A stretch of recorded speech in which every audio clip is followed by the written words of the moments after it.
All right, ladies and gentlemen, welcome to Western Brown High School here in Mount Orab, Ohio. We'd like to welcome you to tonight's contest between the Clinton Massie Falcons and the Western Brown Broncos. So live here with you is Matt Baker and my color man, as always. Say hi to the people, EJ. Hello, Clinton Massie faithful and Western Brown faithful. Yes, we're excited to bring both sets of fans here this evening at campusnation.com. If you don't know, tell a friend to go to campusnation.com to see right there on the front page the link for tonight's contest. So we're going to talk for just a second as we have about 11 minutes before the game gets started about a little bit of information regarding our Western Brown Broncos and the Clinton Massie Falcons. So if you're talking about Western Brown, a lot of people aren't familiar with Western Brown. If you've seen the first two contests here between Clinton Massie and Kettering Alter and Clinton Massie and Goshen, Western Brown comes in averaging 60 points a game, EJ. Yes, I mean, it was fun. Did a little research the last couple of days on this team, and I'm telling you what, this team is high-powered. Offense with a high-powered quarterback and a great group of receivers, and they can score. They can put the ball in the end zone. There's no question about it. And it's going to start and finish with Drew Novak. So Drew Novak, a sophomore quarterback, started and saw a lot of playing time last year, both in basketball and in football as a freshman. So as a sophomore this year, kind of coming into his own. Coach said he's still growing, still learning the system a little bit, but no question, he says he's super athletic. Yeah, and I'm going to tell you what, you're going to hear this a lot tonight, but last week in the game against New Richmond, threw for 513 yards, ran for 66 yards, and we're talking about a sophomore who's 6'5", and just looking at the numbers we discussed a few minutes ago, this guy has definitely got all the potential in the world, all the upside in the world. So we're excited to see what this guy is going to do, and it's going to be fun to watch him up against the Clinton Massie defense. Absolutely. So throwing a few stats out here for Drew Novak, he's 59 for 88 for 826 yards. That's a 67% completion. Games. Yeah, absolutely. Completion percentage. He's averaging 9.4 yards for every pass. He's got 6 touchdown throws, just to 2 interceptions. Gives him a quarterback rating of 163.8. So excellent job. Doing a great job for the Western Brown Broncos. So if it starts with him, his complement, his cohort, if you will, is got to be the running back, the senior running back, which is Cade Chisman. Cade Chisman is a senior. He's listed at 6'1", 180. That senior running back, that is the staple, the experience that this offense needs. Yeah, you got to have balance, especially with the pass game like that. You want a running back who can get it done, and Cade Chisman can definitely get it done for him. Got some size to him, big guy, 6'1", 180, and so he'll pose a little bit of issues for the Massie defense. But they definitely got a balanced attack going. But they're going to be a fun team to watch tonight. So the rushing attack, as you said, 39 attempts for Chisman, 329 yards, which is an 8.4 average for every time he touches the ball. If you average 8.4 every time you touch the ball, you're going to be in good shape. Yeah. Drew Novak, as you said, has 18 rushing attempts as well for 123 yards. And he's averaging 6.8 for every time he touches the ball. 8 touchdowns for Chisman and 3 rushing touchdowns for Novak. So they're going to be the staple of the offense. But on the outside, you've got 3 receivers that are kind of even in their distribution of yardage. 3 targets for Novak to throw to. The first one's going to be Logan Campbell. Yes. Logan Campbell is a junior listed at 6'1", 170. He's also going to do kick returning duties for the Broncos. Also, they have Dylan Novak. So Dylan Novak is big brother, the junior brother, 6'3", 195, and then listed also as a wide receiver with a few yards to their name already is Gary Powell, number 24, 6'1", 210-pound receiver. Those are going to be the 3 targets that Novak's looking for. And let's start off by saying the size may be a problem. Yeah, I mean, Massie definitely always has a big, strong line on both sides of the ball, and they have pretty big players. They might have met their match as far as size. I just passed number 24 there, Gary Powell. He must have been on the field for the coin toss. He was going in back to the locker room, and I thought, man, that's a thick guy. Now, he's a big target, and so you got some size as far as height, And as we mentioned a couple weeks ago on our broadcast, if there was an Achilles heel of the Massie team right now, it might be that pass defense. So it's going to be their pass defense against these tall receivers. Dylan Novak, a brother to Drew Novak. These guys are going to come out here. They're going to come firing out tonight. So it'll be interesting to see how this all shakes out. Yeah, our cornerbacks are extremely athletic. So you had Carter Uten and Blake Ireland that are going to be the bookends to the corners. But they're short. You're also going to have Carter Frank and Carson Van Noos in the backfield along with Cody Zantini. Zantini will match up someone in the size category. But as far as speed, I'll be interested to see if speed outplays the size. Yeah, well, that's it. We've got quickness. I think our guys can really get in and out of cuts quickly. And so it'll be interesting to see if he just throw some long jump balls and see how that goes. I think they're going to test us as far as that goes with the ball, no doubt. They're going to test our DBs in that. So I think our cornerbacks are more than anything. I think they're going to get some great experience against a great passing team tonight. Yeah, I want to touch base with you about Nick Osborne. Nick Osborne is a 2015. Yes, EJ. I said 2015. Makes me feel old. I know. Head coach, graduated from Western Brown in 2015. He is the head coach of the Western Brown Broncos. This is his first year as the head coach. He spent the last 4 years at Anderson High School, a very predominant Cincinnati program, and has a state championship in the 2000s. It got a great experience over there. I talked to him earlier today. He likes his team. He likes the athleticism. He is concerned a little bit about the youth. He starts a lot of sophomores, especially on defense. So I asked him last week. They did take a loss to New Richmond. I believe that score was 77-61. So high-powered offenses both sides. Maybe defenses were still struggling a little bit. I asked him, when you looked at those films and you saw your game, what are things that stood out to you that pretty much were the reason you lost the game? Said first off, and I mean he answered this immediately, special teams. They gave up 3 kick returns for touchdowns last week. Yeah, you can't do that. I mean, especially a good team like Western Brown has the potential to be with these players. You cannot give up easy points on special teams. You've got to solidify that, work on that. I guarantee you they probably aren't going to give up 3 this week. They probably spent some time on that. Absolutely. And he said tackling was another issue, and I think every coach would say that after watching film. Also felt like there was a few jump balls that should have been won by the Western Brown Broncos. We're going to pause for just a second for our national anthem.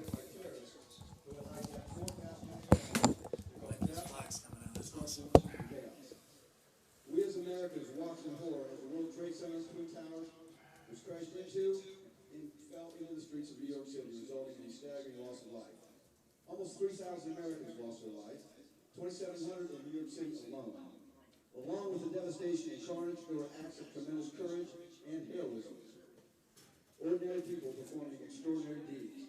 Passengers of a hijacked airliner over Pennsylvania fighting back against the hijackers, causing the plane to crash in their field, sacrificing their lives to prevent further loss of life. First responders, fire, police, medical personnel, risking their lives to save others with little regard for their own personal safety. So, ladies and gentlemen, as we come together for a time-honored Friday night tradition, high school football, let us not forget those tragic series of events and those who have sacrificed so much to enable us to come together as one. If we can, please remain silent.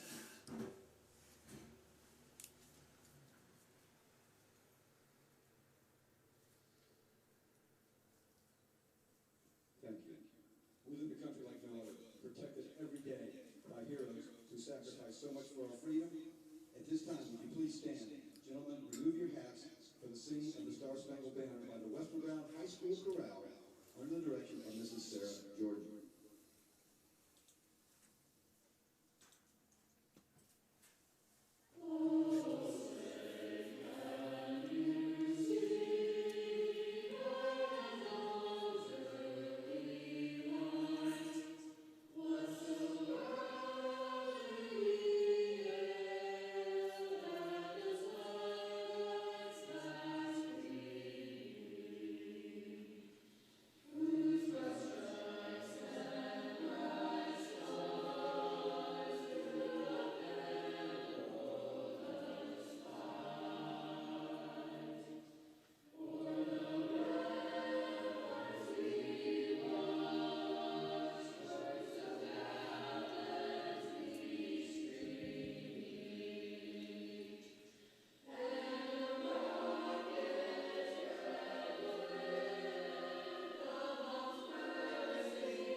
I have to commend the Western Brown High School for such a great moment there, recognizing 9/11, September 11th. Great monologue by the announcer. Thank you, Corey, for catching us in a half-staff American flag there. A wonderful rendition of the Star Spangled Banner by the Western Brown Chorale. Excellent job, and commending those in leadership here. I know personally Tim Cook, the athletic director, does a great job. He's also the Southwest Ohio AD president, and then Heather Cooper, the principal of Western Brown High School. So that great rendition, I'm sure, is due to the leadership of this district. Hats off to the coaches as well. As we watched Western Brown run out a few minutes ago, American flag is what they led with. And then when Clinton Massie came out and onto the field, they had 2 American flags. What a moment. Just gives you chills on a night like this. And just want to thank on this day all the veterans and active military. So thankful for y'all that we can do this. And I wish for that moment people could have been here, under the circumstances. We know that not everyone can, but, man, that gave me chills. That was Absolutely. awesome. Fantastic job by Western Brown. We appreciate that support. So moving back into the thoughts of the game here real quick, EJ, before we get started, as Clinton Massie takes the field to return this kickoff. Did mention the coach has said, hey, we're going to be a little bit young, but his job is to bring back a winning culture. Did have just 2 wins last year, so he's looking to defeat that mentality of here's another year where we've taken a loss or we're under 50% of the win total. So I think right away a win against Massie would propel this program in the direction that he desires. Yeah, and they're pretty young still, but there's definitely the potential with this offense to score. If they can shore up that defense at all, that would just – he said in an interview I was reading that he wants to get that first playoff win this year. And, obviously it's going to be week 7, but he wants to get a good seed so they can play and get this school that. He has the potential. He's got some really good athletes on this team. Yeah, he's got size and athleticism, and the kickoff is going to be a short squib kick that goes to Caden Clutter, number 5. He returns it about 10 yards and is going to get stopped They're at gonna clean 35 that up. yards. Yeah. They're going to clean up 3 returns. They decided that that's the way to handle, and that kickoff is or should have been by Evan Grimes.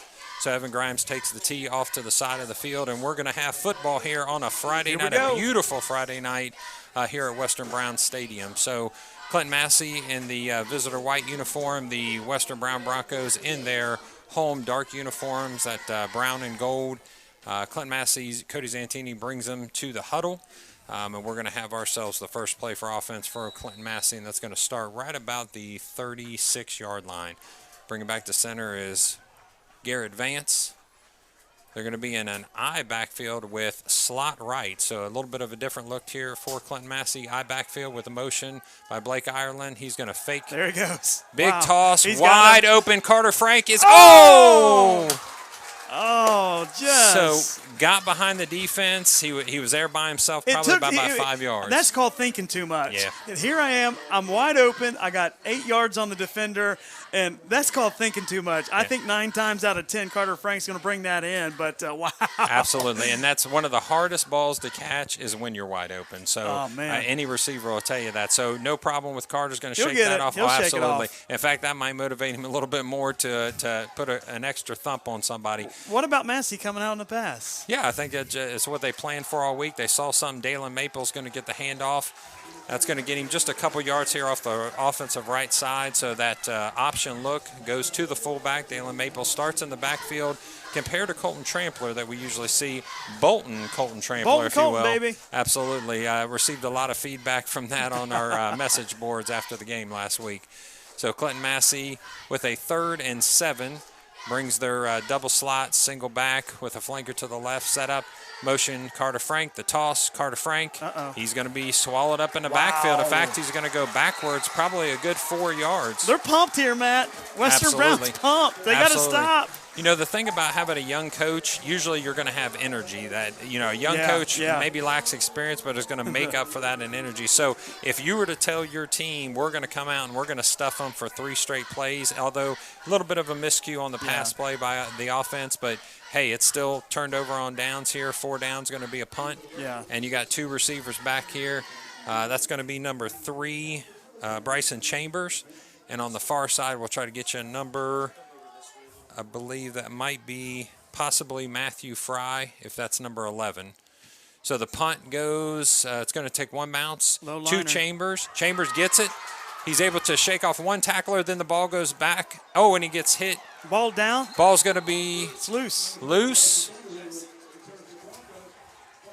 But it goes to Massie, so Yes, it Massie's does. able to recover. So the punt is received by Chambers. Chambers made one man miss. He goes to his left. He made another man miss. It looked like he was going to come across the field again, and then apparently with the ball out just a little bit too far, the ball's going to be turned over back to Clinton Massie. Cody Zantini pumping up his guys in the huddle. You can tell right now that says, hey, we let him have one. We're not letting him have two. Yeah, and you got to think Western Brown kind of took the air out of him after that great first 3 and out. Wishbone backfield goes to Carson Van Hoos. Van Hoos breaks through the right side. moving. And with one single play, ladies and gentlemen, that's going to be a touchdown. No, they're going to put him down. Oh, is he going to say out? He's going to say out of bounds. Oh, I apologize. I apologize. It got a little ahead of myself. So he's saying he's out of bounds at the 6-yard line. Look good from here. We are at a unique angle here, a little bit lower than usual. So looked like he had the touchdown. Van Hoos was almost on the loose. Flanker right, wishbone backfield. Turns the hand it back to Carson Van Hoos. Come on, makes one step, turn, cut. There it is. Now we have a touchdown, ladies and gentlemen. So on the second play of this particular series, you're going to get a touchdown for Carson Van Hoos. And I mean, how does that have to feel for their head coach and the Western Brown sideline? They saw, oh my gosh, you saw exactly what you wanted to see. We're going to see a 3 and out. The return actually looked pretty good before Chambers just one too many moves. Yeah. Just one time too many, trying to go back to the other side of the field. Left the ball vulnerable, and Massie was able to punch that out, which Massie has had a propensity. I was going to say propensity. There you go. Propensity to create some turnovers, so they did on that particular special team. So we're going to call that up and good for the extra point. So it's going to be 7-0 with 10:07 left in the first quarter. So how you feeling if you're the sideline on the goal or the brown and gold? I would say you got to get pumped up. You did make some good stops. I don't think Massie's going to pass now for 20 more straight downs after that missed pass. They may say, okay, we're going to do what we do. But I'm getting my guys huddled. I'm saying, listen, we're going to hang with these guys, and let's get out there and hang with these guys, do what we can do. So it looks like Massie's getting squared away to kick this ball off, and Western Brown's back, ready to receive this. That's number 3, Bryson Chambers, and number 5, Logan Campbell. Now, Logan Campbell's a playmaker. Or is that number 6, I should say? Number 6, yeah. It looks like that's Quentin Collins, so a sophomore DB. A lot of young fellas out here. Yeah, he said that he's kind of young, athletic and young, so he's looking for experience, and these guys are going to get it this year, obviously setting up hopefully for success in the next couple of years. Trevor McGinnis boots the ball to the right. He's going to catch it. That was Collins at about the 12-yard line. He crosses the field, goes out of bounds or almost out of bounds, and is tackled at about the 24-yard line. So nice little return there, about a 14-yard return, 13-yard return. Yeah. So looked pretty good. Is definitely the idea for all kick returns, punt returns, is to try to cross the field and go against the grain to get on the other side of the Massie punt team or the kickoff team. We gave a few, 15 to 25 yarders last week. We need to get it, a little bit better kick coverage as we move forward this week. Yeah, we had mentioned the special teams may be an area they want to clean up here. Here comes the big man. So here's Novak. Novak, quick pitch and catch, and that's going to be to number 1, one of his favorite targets. That's Chisman. That's the running back out of the backfield. So if he can catch the ball in the backfield as well. Looks like he's going to be in the shotgun again. The big man, 6'5", Drew Novak. And looks like it's going to be an incomplete pass there. And looks like Western Brown's going to get set again. I'll tell you what, I was excited once I read up on this offense to get out here and to watch these guys play. I'm telling you what, you got a spread offense. You got Novak in the shotgun. He can throw the ball, folks. 500-plus yards last week. They're going to be trips right and slot left. Novak calling an audible, sees the signal from the sideline, changes the play at the line of scrimmage. Gets the ball, 3-step drop. He's released, and he's going to be sacked. They got him. He's going to lose about 7 yards on that, and that's going to be Dalen Maple. Yes, and sir. Also meeting him was Colton Trampler and Charlie Hale at the quarterback. That's a good combination right there. That's a tenacious D, and that's what I wanted to see, this Massie D against this offense. And if you're not going to protect him, you're going to see a few more of those this game, folks. Cody Zantini into the game for Clinton Massie as a free safety, so that's their fifth or nickel back. Novak rolls to his right. Pitch and catch to number 5. That's Logan Campbell. So, again, the size works to Campbell's advantage. Novak can easily serve the line of scrimmage, even though he's got some big boys in front of him, led by Taylor Hayes and Will Sizer. Are they going for it? Looks like they are. Looks like it's fourth down and about 5 on their 40-yard line. So, a nice tight 3 by 2 here.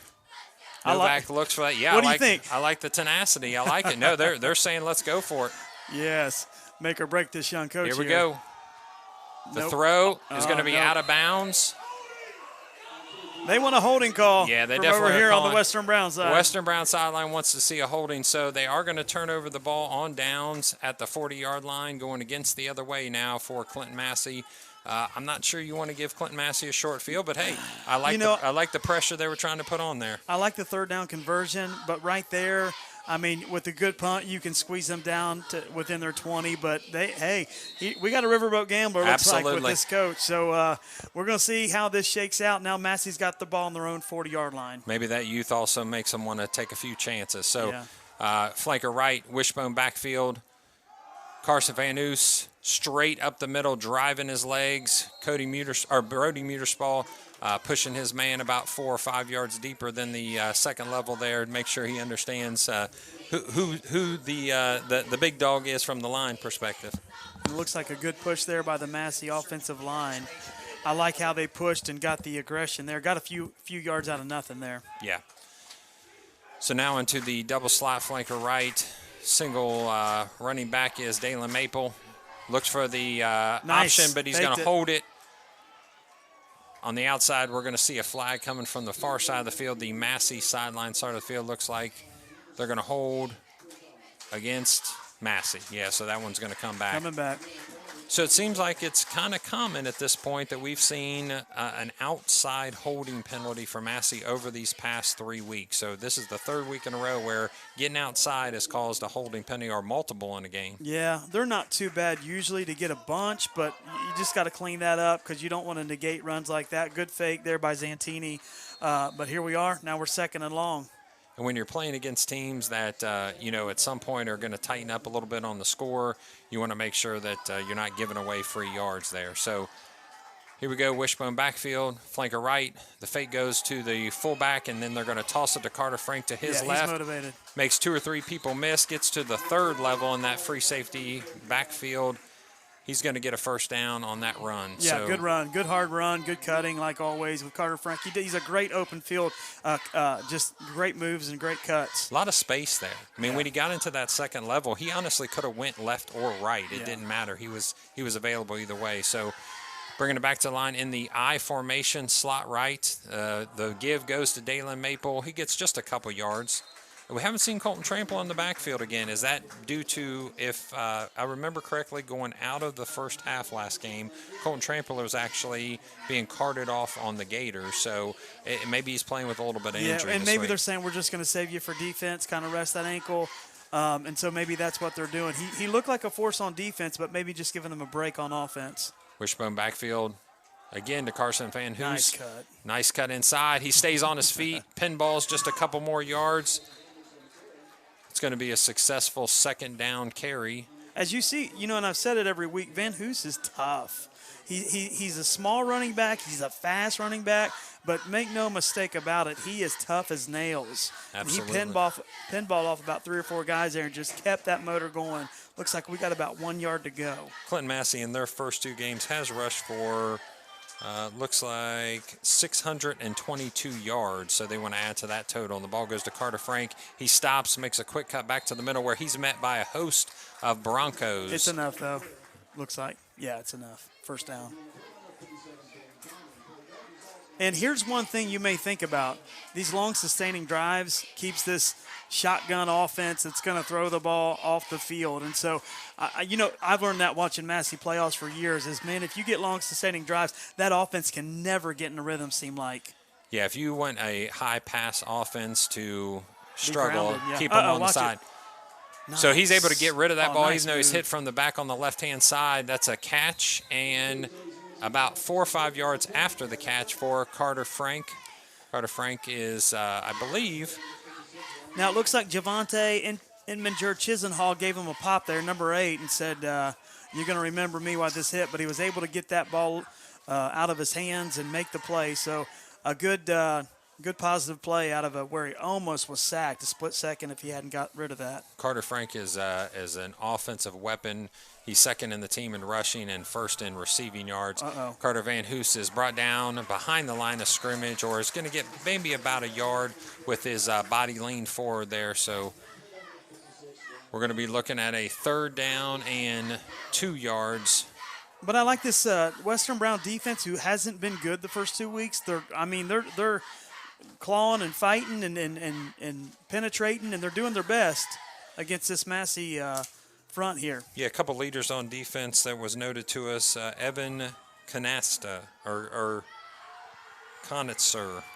We'll get that for you, ladies and gentlemen, here in just a second. Ball goes to Carter Frank, and that's a touchdown. Frank to the bank. Frank to the bank. So that's going to be a second score for Clinton Massie with a point after attempt to come. As we mentioned for the defense there, Dane Tomlin is a leader linebacker for Western Brown, a sophomore at 5'11", 205. And then Evan Conitzer.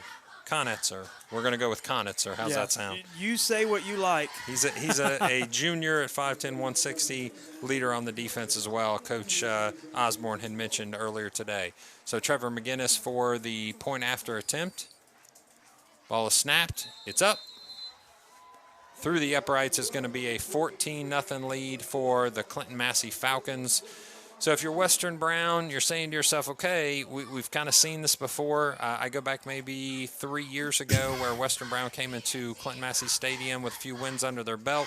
I felt very confident to bring something to the table, and then unfortunately the score was pretty lopsided, I think close to 70-0. So, I'm sure that those of them that were at that game, maybe as freshmen at that point, they don't want to see that again. So there's a little conversation going on the sideline. Looks like the coach is huddling them up saying, hey, don't stop this ball from rolling. Right. You got to answer. This is a drive. You get them. You say, let's answer them. And you have to come down here. Probably some regrets already. The 4th down, he goes for it, and then they have the fumble. So had a couple bad breaks. But if you can answer and get a drive and work that ball down the field and score, that's what they've got to do to get there. Because their fans are in this. They'll get back in this game with them quickly. Yeah, the defense didn't do a bad job. They just had a short field to work with. Yeah. I mean, it wasn't getting gashed by any means. Called. It was just they were grinding.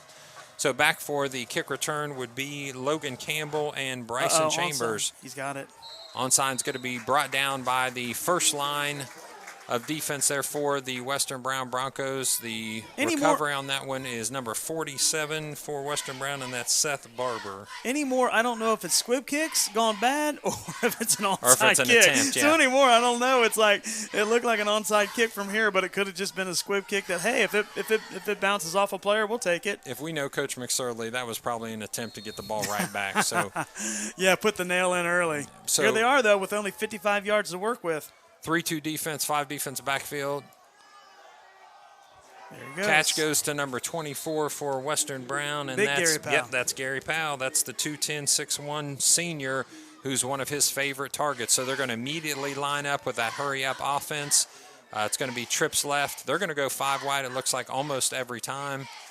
So Novak brings them back to the line. The ball snapped, looks to the left for the bubble screen, and the ball's almost intercepted by Colton Trampler. Yeah. So it looked like the fake bubble screen to number 1 on the left, and then they were trying to catch somebody on the backfield. But there's going to be a penalty, and it looks like that's going to go against Massie. So it looks like they were illegal use of hands.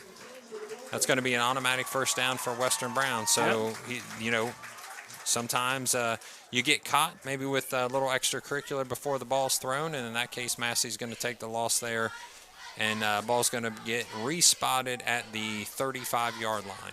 Does this number 2, as a sophomore, looks like he commands the offense like he's been doing it for 4 years? Yep. Now the bubble screen comes. There it goes. Good play.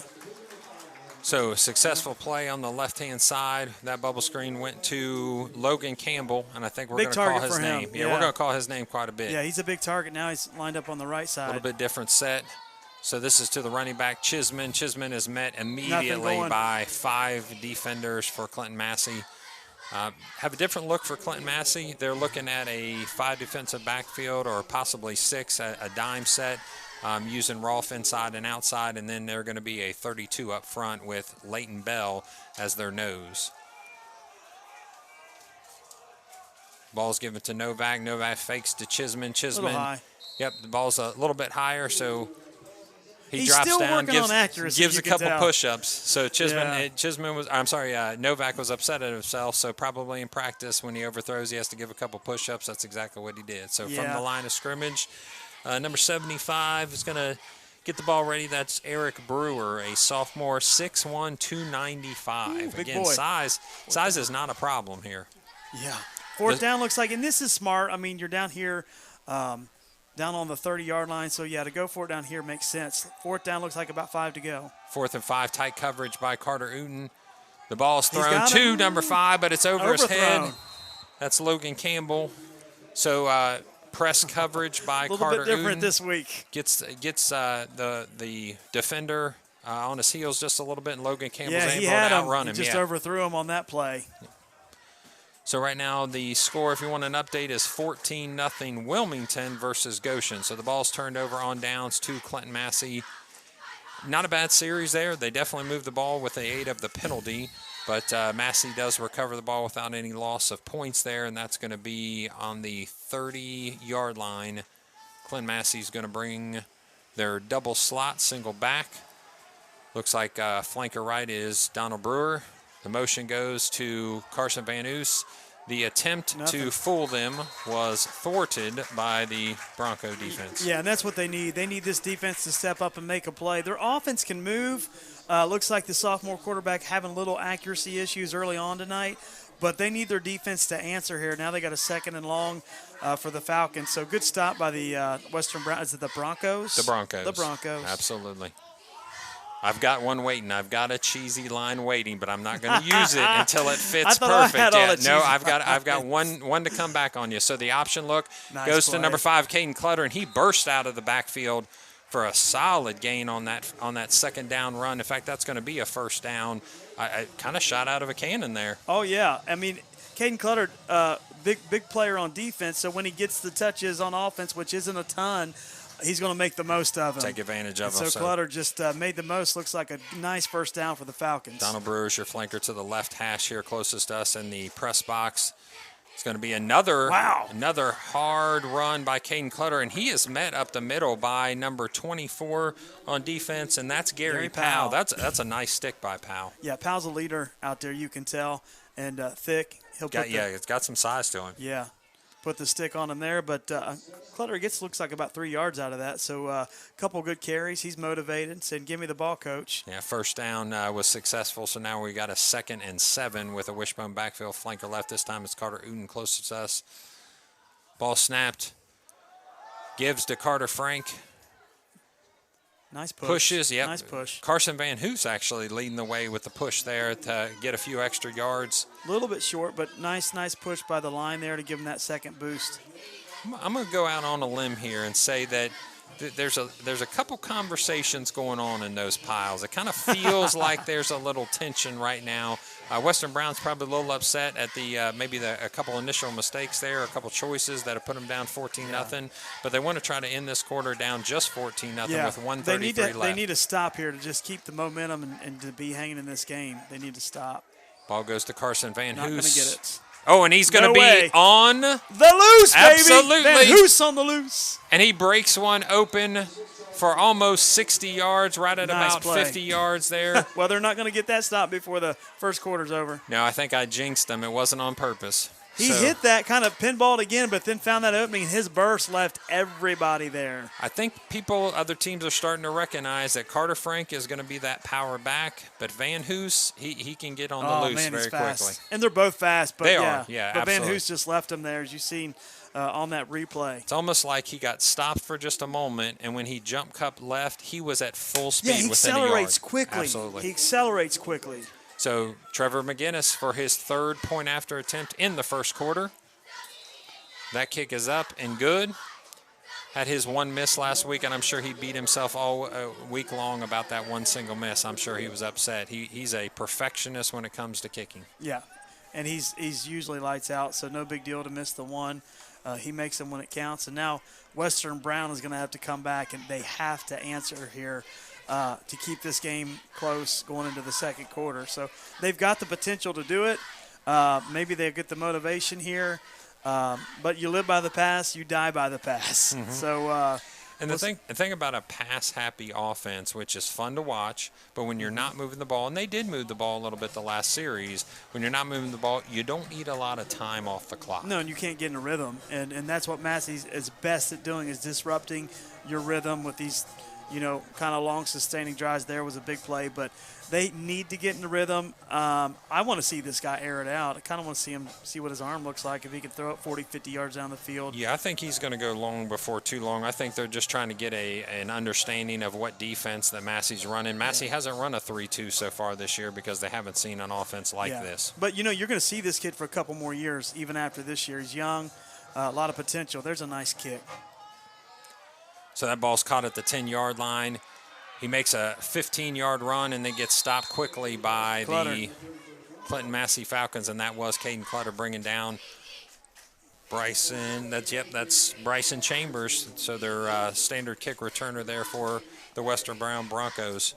So remember, ladies and gentlemen, Western Brown or Clinton Massie, if you'd like to text in your shout-outs, that's 937-303-8069. Again, 937-303-8069. We'll try to get those to our audience when we get a couple breaks here, either at the quarter or for timeout. So trips left, single receiver to the right.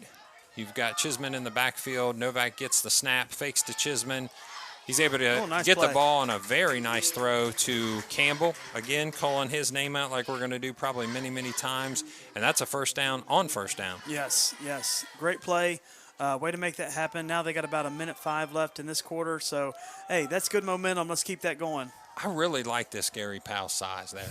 He's a good-sized kid. There's get the ball in his hands and see if he can pinball through a couple defenders there. So got it. Yep, another. That accuracy is a little bit better throw this drive, and that's going to make a difference if he can thread that needle against this defense. I know you're shocked, but guess who the pass was to? Yeah, no doubt. Yeah, and I want to see him and his brother hook up here. His brother's 6'3" wide receiver, and but Campbell looks like the go-to guy. So this time a run by Chisholm, he's able to get some. Yeah, about 6 or 7. Looks absolutely, he's able to get some yards after initial contact at the line of scrimmage. And he's no slouch at running back. I mean, we don't want to take anything away from this run game. So far, he's done a great job. In fact, he's leading the conference in yards so far with 329. So the ball is snapped. He's going to get it again. With a delay, he's able to get another couple yards and kind of dive forward. He's got that forward body lean for a couple extra yards. It's going to bring up a 3rd and 1. Yeah, they need to get this and just punch this through. We got about 7 seconds left, and it looks like we're not going to see another play in the first. They're going to take just a moment and regroup and get an idea of what's going on here. So we'll take just a minute and send a couple shout-outs. So, again, we're hearing from Nome, Alaska. Whoa, and hey, Hank Ireland. Alaska. Yeah, we appreciate Hank Ireland, the son of Frank Ireland, who our field is named after. You betcha. A shout-out to the Clutters as well. Lots of Clutters for Clinton Massie. Hey, Clutters. And then the Whitakers watching in Tupelo, Mississippi. Go Falcons, and they thank us for streaming the game. Also, a special shout-out to a friend of mine that just contacted me. Brian Barnes is watching and listening from B-Dubs in Wilmington, so we thank B-Dubs for got it on. Yeah, we appreciate B-Dubs supporting us. So while we're talking about support, we'd like to talk to you about Sam's Meats. Football fans, stop by Sam's Meats located here in Wilmington, Ohio, 1209 West Locust Street to support a locally owned and operated business. Sam's Meat has fresh chicken, pork, and beef along with deli, cheese, and lunch meats. Their meat deals are a great way to buy meat in bulk, helping to save you both time and money. The dining room is open for you to enjoy homemade hot meals and their made-to-order grill menu. Sam's Meat also offers catering, party trays, and a variety of homemade desserts. Open Monday through Friday, 9 a.m. to 6:30 p.m. and 8 a.m. to 6 p.m. on Saturdays. Go check them out And guess what they have? The best bacon in the The land. best bacon in town. Novak with the snap. He gives the ball to Nice. Chisholm, and he's able to break through the second layer of defense. Yeah, he had some green grass in front of him. If Just he could have gets got through that. Tripped up at the last second. They're immediately back on the ball, and that's going to be resting at the 39-yard line. Leighton Bell back into the game at nose, still in that 3-2 look. Spreading them out. Trips right. 2 receivers to the left. And they're going to call the play dead. Play's actually going to be called dead. It's going to be a false start on the Western Brown Broncos. So a little extra motion there before the ball was snapped, so that is going to bring them back 5 yards. Not exactly what the coach wants when you're rolling and you're moving at that point. No, you don't want a momentum killer like that. But here they are. Looks like first and about 15. And looks like Novak's going to get the play in from the sideline. Yeah, all signals for the plays here is to try to keep them moving as fast as possible. Yeah, it's kind of a pro-style offense, no huddle offense. They're looking over to the sideline, and they're choosing which play to go with, it looks like, after that initial call. So Novak with the ball, 3-step drop. He's released out of the pocket because of being pressured. Colton Trampler overruns him, misses a tackle, but he's cleaned up by the rest of his defense there, Careful, including Novak. Kane You might Clutter. want to get out of bounds there. You try to make an extra play. So back to the middle of the field, or to the left hash they go. Looks like Chisholm's going to go to the top of the formation to create trips right. 2 receivers to the left. Novak gets the snap. Ooh. Quick drop. Oh, nice release. Ball's over my his. good. Yeah, that's pass interference on Van Hoos, looks like. Yeah, Van Hoos is going to be called for pass interference on that one. He face guarded him right into his face, which isn't a penalty in itself, but he did make contact with him prior to the ball getting there. But So impressive. He got rid of that ball right as the Very pressure's quick. coming. Great play by Novak there. He's settling in tonight. just an update for you real quick. Blanchester up 7-0 on Williamsburg for our SBAAC fans. Nice play. Got a first down. Van Hoos got a little handsy there. And so the momentum is coming over, and these fans are liking it over here. Chisholm in the backfield. Novak gets the snap. The fake is to Chisholm. He gets the ball, and just as his hands touch the ball, that's number 7. That's Dylan Novak. That's the brother. It does bounce off his hands. He's going to say, come on, brother. You gotta bring that in for me. Yeah, can you imagine their pickup basketball games at the house? I got a quick story about that. I played doubles with my brother in tennis and varsity tennis. I was a sophomore, he was a senior, and my coach thought we're fighting against the other team, and we were just fighting against each other. And Coach Pete would come out and say, "Guys, quit fighting against the other team." He's like, "We're not. We're fighting against each other." So Novak with a fake to Chisholm again. The same play. This time it looks like it's brought in by number 6. So that's Quentin Collins. Or Quentin Here they Collins come. is Here how come it's the actually Broncos. listed. So 3-by-2 set, looks over to the sideline for the play call. Novak waits just a minute. They're Look at that reading line. the defense. They're so good. They just don't move. Yeah, they're like statues. They're ready. And they're big. They are big. Snap goes to Novak as a receiver's release. He Uh-oh, gets he's gonna pressured. scramble. He's able to get out of the pressure, but quickly Colton Trampler is so going to much. bring him down on the outside of the right hash there. Bolton Colton in the backfield, baby. Bolton Colton, doesn't matter if he's carrying the ball or sacking the quarterback. He's still going to show his speed and his strength. That was Such one a good hand. He linebacker. just drug him to the ground. I'm guessing Trampler's going to play at the next level somewhere. He's such a good linebacker. That's a little bit of extra weightlifting for He's you a there. ball hawk. So it looks like they're going to put trips to the short side of the field. 2 receivers to the wide side from the right hash. Novak wants to open this one up. Throws. Got him. And he's got it. There it is. Touchdown. Western Brown Broncos answer at the start of the second quarter. 9:51 is what's left in this second quarter, so it's going to be 21-6 with a point after attempt to come. And that was that to the brother? Could have been. And Western Brown says, "What can Brown do for you?" What can Brown do for you? Count I it, beat you Corey. to it. Put I it beat you on. to it. Put it on the cheesy line counter. So the point after attempt by number 29 for the Broncos, which is their kicker, Evan Grimes, is no good. So it's going to be 21-6 again with 9:51 in the second quarter. So Clinton Massie, having not been scored on much by the Goshen Warriors, they did have a late touchdown against some of the second teamers, but not used to getting the varsity scored on. This is probably a little bit of a humbling experience for him. Yeah, I mean, you can definitely learn from this, and there's no question Drew Novak is got the goods. He's going to make something out of nothing.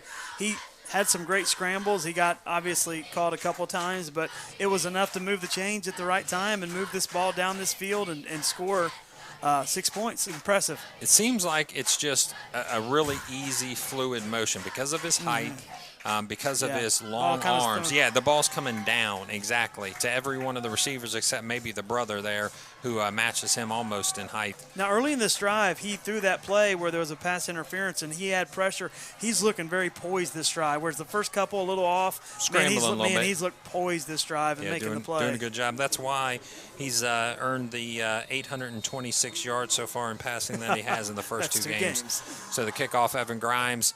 Kind of a low, slow, small kick to Carson Van Hoos. Carson Van Hoos is able to break free. Oh, he's got a lane. And he's going to run by himself. All by himself down on the left-hand side. Okay. Yep. If you're Western Brown, what are you kicking right now? Well, the bench, the water bottles, the garbage can. We're on the Western Brown side, and you can just tell after that why.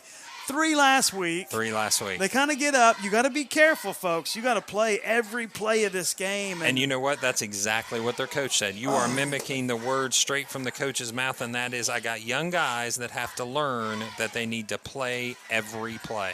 Yeah, I mean, to be a well-rounded team, you got to get up on that and say, let's go make a play. But, man, and I asked for them. I asked the coach a couple things about, he had mentioned that Massie's program was strong and they were striving to be as good, if not better, than Clinton Massie, and that's going to be a good point after attempt by Trevor McGinnis, bringing the score to 28-6 with 9:40 left in the second quarter.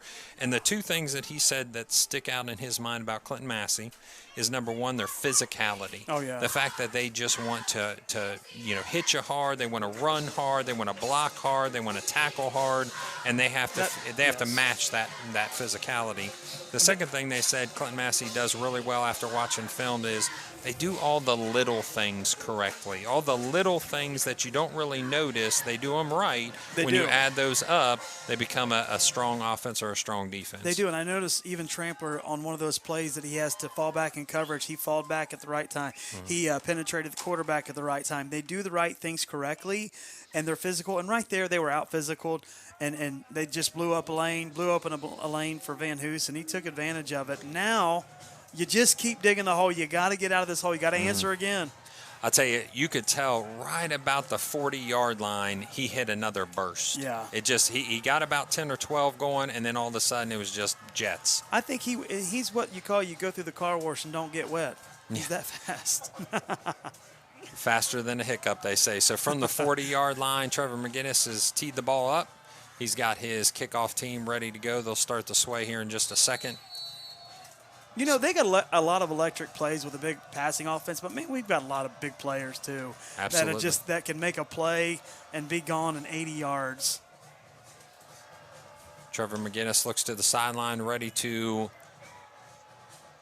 send this ball over to the Broncos side. So nice kick, end over end. Actually, it's going to go all the way back to the end zone. That's going to be a touchback, and that is a fantastic kick by Trevor McGinnis. It was actually a little bit low, but it had so much power behind it that it got to the end zone quickly. Yes, it did. Nice kick by Trevor there. And like you said, he's honing his craft, and he's got it down to a science. And you talk about next level. I know Trevor McGinnis has a desire to look at that next level. It could be soccer. It could be football as well. So he plays soccer? He does. What a guy. He does, yeah. So the Clinton Massie Falcons are going to call a timeout here.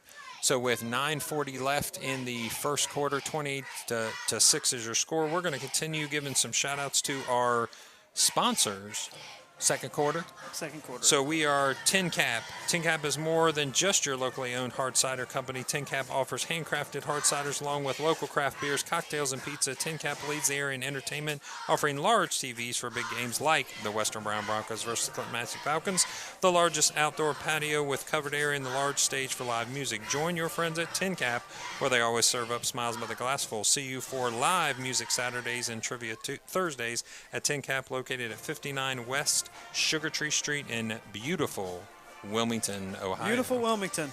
We'd also like to thank Collette Farms. Collette Farms Pioneer Seed is a family-owned and operated seed dealership offering Pioneer brand products, seed treatments, and trusted agronomic advice for over 45 years. With the use of local data, technology, and digital tools, we help farmers maximize every acre's potential. Count on us to be there throughout the season, working directly with you. Collette Farms Pioneer Seed, farmers just like you. Clinton Massie's defense is going to take the field with Western Brown in a 3-by-2 set. Drew Novak as the single guy in the backfield. He's going to take a quarterback draw up the middle. Takes a couple hits as he gets to the ground. He falls for 2 yards at least. With his size, he does. So he's going to be second down and 3, it looks like. So a very nice play to start off this series for Drew Novak. Just a little quarterback draw up the middle. Nate Wildermuth in for the Clinton Massie defense. So another pitch and catch to number 1, and that's Chisman. Yeah, Chisman. So Chisman's got good hands, so he can run the ball. He can also catch the ball. A dual threat out of that backfield for the Western Brown Broncos. And now you need to sustain this drive so your defense can get a break. Get a little rest. They gave a kickoff return, but they need to give this defense a rest. Trips to the left. Chisman gets the fake. The ball's going to go high to all the way to number 5, which is Logan Campbell, and he's going to run away from Blake Ireland. That's where simply size paid dividends. Yes, just threw it over the shoulder there of Ireland and right into the hands of Campbell. Big play, and here we are, man. They may match us, and Massie's going to get some good experience against a spread offense. So if they see that in the playoffs, they're going to get very good experience tonight. Yeah, I think this is definitely a little wake-up call for Clinton Massie. That might have been a play where the Western Brown coach had said you got to play every single play. You got young guys. Clinton Massie may be caught on that one, and the ball got behind Blake Ireland, and they're able to score with 8:59 left. Looks good. And actually it's going to hit the upright, but then go in. Yeah. So that's going to make they need a bounce to go their way. And so it did. It did. It did. 28-13 is your score. Again, 8:59 left in the second quarter. So Clinton Massie brings their kickoff return team back onto the field. I would say right now there's a little bit of extra fire in their eyes, knowing that they haven't given up 13 points even in the first half until you go back to the Altar week. Well, they didn't give their defense too much of a break, but they'll take it. 7 points, they're going to take it. And here Massie probably either wants to just have a long sustaining drive or answer. Either way, you don't give the ball back. Last 2 possessions, they're scoring. So it looks like Western Brown's right in this tonight, and good for them. They came out. Their fans are behind them, and good for them. Yeah, I was talking to their AD, Tim Cook, and we were just talking about the potential of the game. And he had mentioned that, they felt that they were going to be able to score some points. And the question was, were they going to keep it within enough points to give them a chance to win in that fourth quarter? So right now, definitely 28-13 is within striking distance, just a 2-score game, as we are 8:59 left in the second quarter with Western Brown kicking off to Clinton Massie. Do you think there's a potential trick play here? Maybe an onside? You could do those squib kicks all these teams are doing and see how it shakes out. See if you can get one to go bounce your way. Yeah. You said he was a gambler. Is he going to gamble after a score? Yep, he sure is. So that ball is going to go to, is that to Clutter again? Yeah. Yep. So he's able to return the ball about 6 yards. You want to get him if it goes past that first line, make a play and tackle. You've given away a kickoff return. And maybe that's saying, hey, we'll see if we can get a bounce, and we're not going to kick off to number 6 and give him a shot with the ball in his hands. Yeah, I think that's just a strategic way of keeping the ball out of the hands of either Carter Frank or Carson Van Hoos. So nice job by the kickoff team for Western Brown. So Western Brown defense is on the field again. Set up in a double slot with the single receiver to the left. Cody Zantini snaps the ball. Fakes the midline, nice play. Pulls it. It looks like he's going to get a first down with the amount of yardage that he gets off the run of the left side there. Good legs. Yep. Santini's got good. He's got great instincts too, and just pulled that in and made the play, and looks like picked up about 15 yards on the run. He is an expert at this offense, absolutely. He's known this for how long? About his whole life? Yeah, I would say that he's been, as I mentioned last week in the broadcast, he's probably sat at the kitchen table with his dad learning this offense from when he was a wee pup. So double slot. The ball's going to get, actually the play's going to get stopped as it was in the hands of Carson Van Hoos. Illegal procedure is going to be a call against Clinton Massie, so they didn't like something about that motion that Carter Van Hoos went into. Ball's going to go back to the 48-yard line. And Clinton Massie is going to still be on a first down, but it's going to be 1st and 14 at this point. And looks like, yeah, they got about 15 yards to go. We haven't had one pass since we missed the wide open one, so we'll see if we get one here on this drive. So offensive backfield is a wishbone look. Carson Van Hoos splits the middle. Then there is going to be another penalty on the outside here. It's going to be a sideline warning against the Western Brown Broncos because I believe somebody got in the way of the ref running on the right side. So little sideline warning there. We'll keep the ball in play here quickly, and that's going to be a 2nd down. And the marker's going to set up with about 5, maybe 4 yards to go. Yeah, it looks like a nice gain there, and so Carter Uten is going to come out to your right as the flanker. Wishbone backfield. Ball snapped. The midline's given. Yep, the number 21, that's Dalen Maple with his quick step and definitely getting the first down on that carry. They have a lot of speed at running back this year. And a great offensive line that's playing well. I don't want to not mention them. This offensive line is blowing open holes tonight and just really winning this line between Western Brown's defensive line.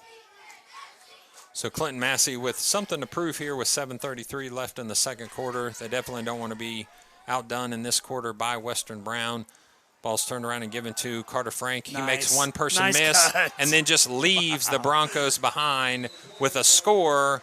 Again, 7:21 is now what you've got in the second quarter with another score by Clinton Massie. So Carter Frank says, what you can do, I can do on the ground. Yes. What can Brown do for you? He's saying, what can this Falcon do? And the That's Falcons right. are flying, The Falcons folks. are flying. That's We what got they're it. doing. They're flying right now. Yep. And, Give it to him, Corey. I see you eyeing him. Number 2. That's number 2. Carter Frank is reminds me of Lamb last year. He's a little thicker than Van Hoos, but his running and his cutting is just, man, he's phenomenal too. Makes guys miss, or he can run you over if he needs to. So Yeah. That's a pretty nice combination, as you said, Brendan had last year. So Trevor McGinnis, the snap, the hold by Cody Zantini, and that's good. It's good. So it's going to be 35-13. And you're seeing that defense that Western Brown, struggled with. You see them struggling tonight. And if they keep scoring, guess what? Massey's offense, first-team offense, is going to stay on the field. We could have 70 points here if this continues. And between the two teams, well over 100 if this keeps up. Yeah, 77 to, I believe, 61 was your score last week against New Richmond, and yards aplenty, scores aplenty. So I'm sure both sides don't want to see that total, especially if it's going to be that high for both teams. I think everybody wants to see a game with a little more defense than Do they? But do they really? The people might want to see a bunch of touchdowns. True. Nowadays, Sometimes, I think a lot of scoring. Nowadays, maybe like 20 years ago, Jim Tressel ball like 7-6. Let's win with a kick. But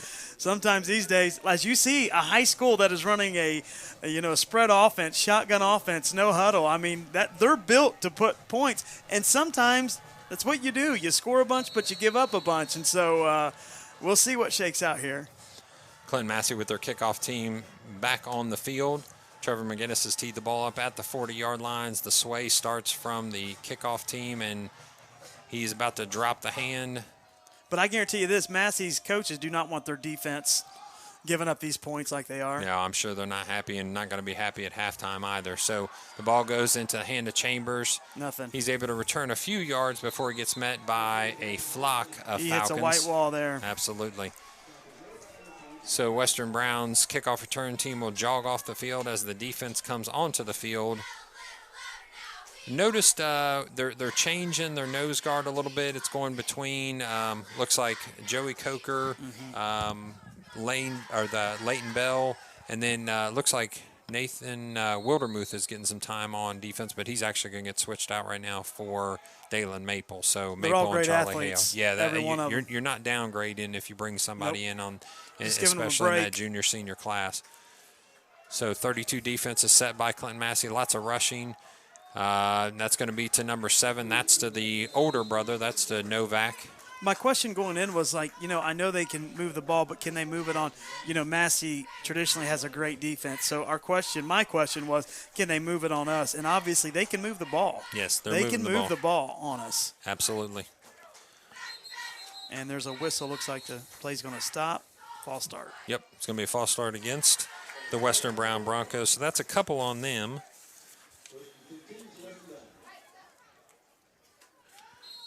They don't. I mean, it seems like that's their night. They 2 steps forward, 1 step back. Exactly. A penalty, a turnover, a kick return. They move the ball, and they've got to clean that up. So this is going to be a 3-by-2 look. 3 receivers to Novak's left, 2 to his right. The ball snapped. He's looking to the right, but he's flushed out of the pocket quickly. He wants to throw. Scrambling. He's scrambling. He gets a yard or 2 as he moves forward. And again, that body lean forward is going to give him at least a couple yards. Had to hold that ball. Yeah, Colton Trampler looked like he was trying to strip the ball as he went for the tackle, and then Coker and the rest of the Falcons cleaned it up. Do you think this brings potential coverage issues with the linebackers? Like, where am I going? Am I dropping? What when you play this the whole night, you're always wondering where you're going here. Yeah, I'd say Scott Roth's got him ready to go. He's seen this on film, knows what this team's going to do. So Chisholm gets the ball, breaks loose. At this point, there's been so many passes that the rush defense is sitting back just a little bit. And now the pass is opening up the run, kind of what we do opposite. They're passing, but then that whole middle was open. He got about 10, 15 yards there. Yeah, didn't get touched for the first 7 or 8. Snap goes to Novak. Novak swings the ball out wide, but that's going to be on the ground before the catch. Oh, he's calling it. And we don't have replay here. We do, but not for the refs. They're going to come under the camera and look at it. That was an interesting call. It looked like it might have skipped to him, but they're going to give him a catch there. So Western Brown sets up at the 49-yard. And it kind of nosedives in. He's got a because of his height. Yeah. So Chisholm gets the ball, shakes one guy, but he's going to be stopped right at the line of scrimmage or maybe about a yard. So, it's that dual threat that Chisholm has. He can run the ball. He can catch the ball. He's got some speed if he breaks up into the open field. So, definitely a great player and a senior for the Broncos. You need to play here. He's off to Novak's left. Novak tries the hard count, looks over to the sideline to get the play from the offensive coordinator, makes that call audible from the line. Fakes it to Chisholm, kind of a jump pass to number 24. That's Gary Powell. Powell's on the loose. Stumbling down to the 21. Stumbling, yep. Wow, good play. Man, this kid's pretty good. Yeah, they just dropped it over the line to that defense. And they like the ball in his hands against a smaller secondary that Clinton Massie has. It looks like Green's out there. It looks like here they go. They ain't stopping. They're waiting on the whistle. So the ball's snapped quickly. Look at this. Got Long him. pass to the left of missed him. Campbell. Missed him by about a yard out of bounds there. So lucky break for Clinton Massie.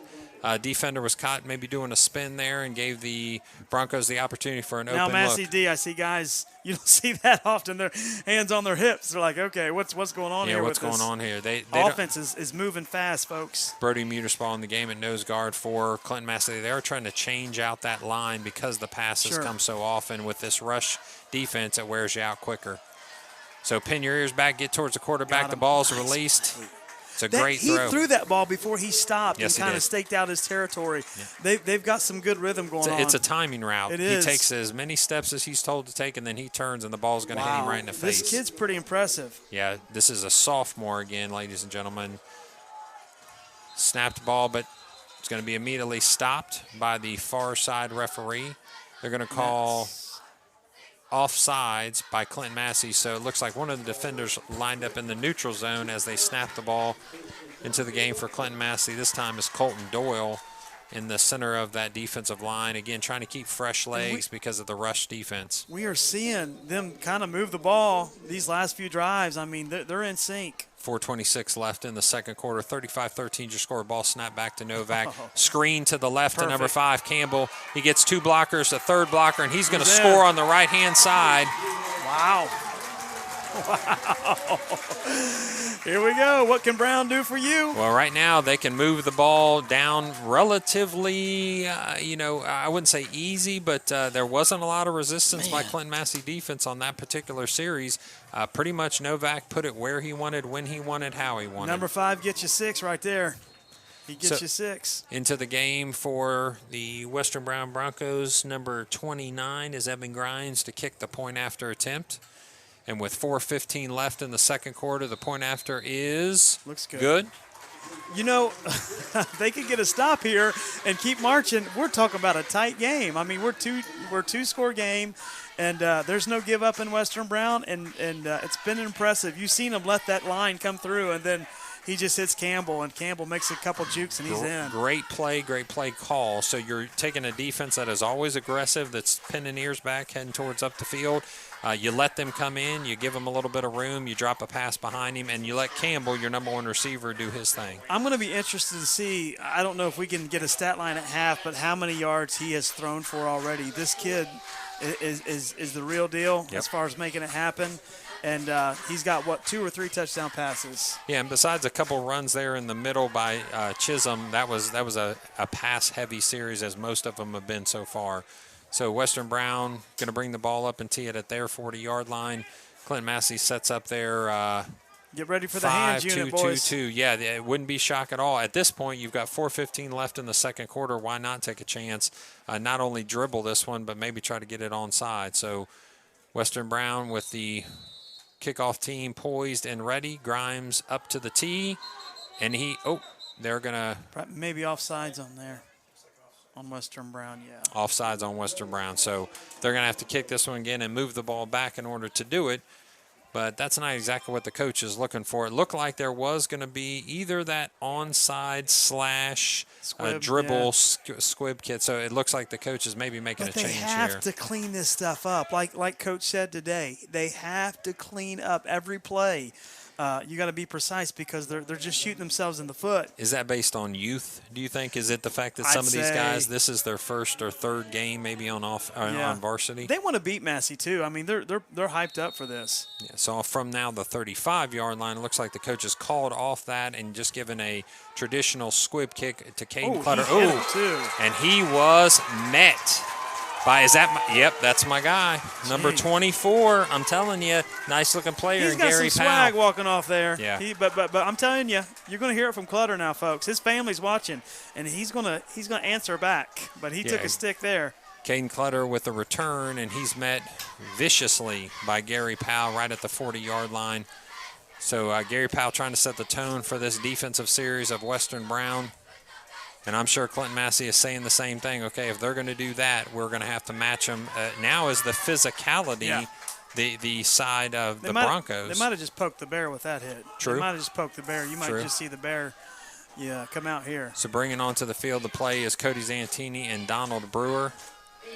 I want him to march down and give Clutter the ball at the end zone, let him just pound it in after that. So Cody Zantini didn't like what he saw, or he didn't feel like the play was going to be right or the right personnel, so he calls a timeout. Again, very wise young man when it comes to his skill sets and his football knowledge. So we'd like to finish up our last sponsor here for this first half. It's John Roberts Excavating, located in Wilmington, is a family-owned business since 1998. They are specialized and experienced in general excavation, sewer, storm, grading, field tile, drainage, land clearing, ponds, demolition, and paving. It's fair enough to say, EJ, they do it all. They do it all. Look us up on Facebook or call 937-382-1788. Again, 937-382-1788 for a free estimate. Let's give some shout-outs here. We got people giving us love all over the place. From a couple of Falcon grandparents, we thank you for the Friday Night Football. That's Gary and Kathy Mormon. Clinton Massie comes back to the huddle now, sets the ball right at the 45-yard line, and Western Brown fans are excited. You can hear them. We are on the western side of the stadium. The fullback the wishbone backfield is given to Carter Frank. It's going to be a 5-yard gain on first down. So if you are Clinton Massie, you'd mentioned this before, you obviously want to score, but do you want to take a little time to get there? I would run the clock out because the way this offense is now moving, you want to kind of keep them off the field. And so, I mean, Obviously, if they break one, you're going to take it. But right now, you'd be okay Western with Brown maybe is moving. eight or 9 plays to get from the 50 Yeah. to the pay dirt. Punch it in with about 4 seconds left. Flanker left, Carter Frank in motion. The ball There it goes to is. Caden Clutter. He pushes gets that the carry. pile. Yeah, he's got something to prove back after that hit on the kickoff return, and he gets a great run off the offensive line's left side there. That's going to be a first down to start this next Caden set of Clutter downs. churning like butter. Churning like I couldn't help it, man. I've been churning sitting on like it. butter. I Corey, couldn't help it. Corey, number 3. Count them up, Corey. Oh, I've been Number sitting 3. on that one. Yep. I want to see that. I want to see him get this touchdown and put it on number 24. Garrett Vance gets the ball ready. Cody Zantini receives it, fakes the handoff, and runs it himself. Nice makes a little nice move little there. cut. Yeah, Yes. makes a nice little cut back to the inside of the offensive line there, and then gains another 2 or 3 yards after that. And it looks like Lane Schultz, which I actually noticed just a little bit earlier, was kind of limping and shaking his leg just a little bit. He comes up a little gingerly. Again, that's our left tackle on the offensive line, kind of stammering back to the offensive line. So we'll keep an eye on that. To the right is one receiver, wishbone backfield. Turn around, give it to Van Hoos. Van Hoos almost breaks that one loose, but he's going to be stopped. Shoestring saving tackle there. Absolutely on offense. He was gone. He's lightning quick. I But mean, as soon if as you're he gets to second level. If you're Massie, you like this. We're moving the ball, 5, 6, 7 yards of carry. But and eating time. Eating time. Let's Absolutely. get into that. They're going to chew their defense out real good and get back out here for the second half. Blake Ireland's going to come into the game. He's going to go to the right-hand side as the single receiver. Wishbone backfield. Dawson Conley's your tight end to the left. Cody Zantini under center gets the ball snapped to him. To Van Hoos again. He gets a good 6 yards on that run, but is met with a stampede of Broncos, if you will. He's got it. There you go. Give me one back. Give me one back for the corny line count. Yeah, that'll be 2 Well for done, me now. my friend. Well All done. right. But I want to say this. It takes 5 or 6 to get him down. He keeps So his fast. legs moving, and he's, like we've always said, he's super strong. Super strong. So a far receiver all the way out on the numbers is Carter Uten. The fake goes to, the pitch goes to Carter Frank. He goes outside, and it looks like there's going to be we a might have a holding little call. holding call. That might be coming back. Yep. So No deposit for 6 there, folks. Nope. So I think he's going to, the referee right in front of the Clinton Massie bench calls the holding. He's going to bring this one back. I don't know exactly who it was, but it could have been Carson Van Hoos because he was on the outside of that formation there. So the pitch went to Carter Frank, wide open space, but we get called for holding. Not only do you have good blocking by the offensive line, but I'm going to say this about these other running backs. Even though if they're not the one carrying the ball, they will open up a hole for their teammate. That is what marks this Massie team, unselfishness. Whoever's got the ball, block for them. In that case, we held a little bit too much. A little bit extracurricular there. So Carter Frank gets another carry. Slicing and dicing. Absolutely. Goes inside on that particular run and is able to still move the chains after that holding penalty. So we're going to go with 1:33 left in the second quarter. 35-20 is your score. A little bit of quick return to the line of scrimmage, which is going to be met by a timeout by the Western Brown Broncos, which gives us, ladies and gentlemen, time to send a few shout-outs. So go Clinton Massie is sent to us. Thanks for the commentating. We appreciate you covering the teams equally. So we're trying to send love to both Western Brown and Clinton Massie from CampusNation.com. Deirdre and Bree and Bailey Wolf and Briley Green are watching from Coach Wolf's house, so go Falcons. Go Falcons. Brian and Doyle's watching the game from 73 Grill, saying go Falcons as get well. you some chicken wings. Thanks for streaming the game. It's Annette Rowe watching from Florida, and my son was a 2018 graduate. That's Chris Rowe, All right. good football player for Massie a few years back. So Graham says that she's seeing the Falcon Fury. So go number 55, and that's for Brody Muterspaw. All right. This is a funny one. I actually know what they mean by this. 26 Blast, Steve and Jill Rasnick watching at 10 cap. 26 Blast is a frequent play call for the Clinton Massie Falcons. What's up, Steve? Yep, and then Britt and Charity Gardner, which is Braden and Braxton Green's aunt and uncle, listening from Fairhope, Alabama. So Clinton Massie back to the line of scrimmage, far receiver to the right. The pitch goes to Carter Frank. He turns twice and goes into the end zone for the score. Carter Frank to the bank with a deposit for 6. For 6. All right. Are we giving him that one? I'm not changing them. I've got my lines. That's going to be a judgment on cameraman Corey Price's part there. So 41-20 is your score with 1:27 left in the second quarter. So Carter Frank with a great run there. He actually was headed towards the sideline, made 2 stop and turns back towards the middle of the field, and was able to get into the end zone there with pretty much ease, not touched by any Bronco defender. Nice play. Cody Zantini's going to get and receive this snap. McGinnis is up, and it's right down the middle of the uprights for a score of now 41-20 with 1:27 left. So Western Brown, after doing a great job on offense and scoring, going down the field, with very little resistance, unfortunately gives also little resistance other than a couple penalty calls to Clinton Massey's offense, and we're now at 42-20 with 1:27 left. They got time, though. The way this offense moves, they can move the ball down the field. So they got time to score. We'll see what they can do with 1:27 left. Massie wants to stop them. They want to go into this halftime with some momentum. So let's see if their defense can show up and show out here. So Clinton Massey tees the ball up at the 40-yard line.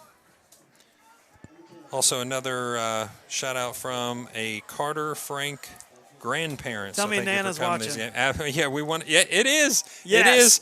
Carter Frank's Nana is watching. And I'll That's tell you actually this, who just texted us. I went home and I told my wife, I said, I bet Carter Frank's Nana can really cook some chocolate chip cookies. Oh, I hope so. Just sounds like she could. Hey, Nana, glad you're watching.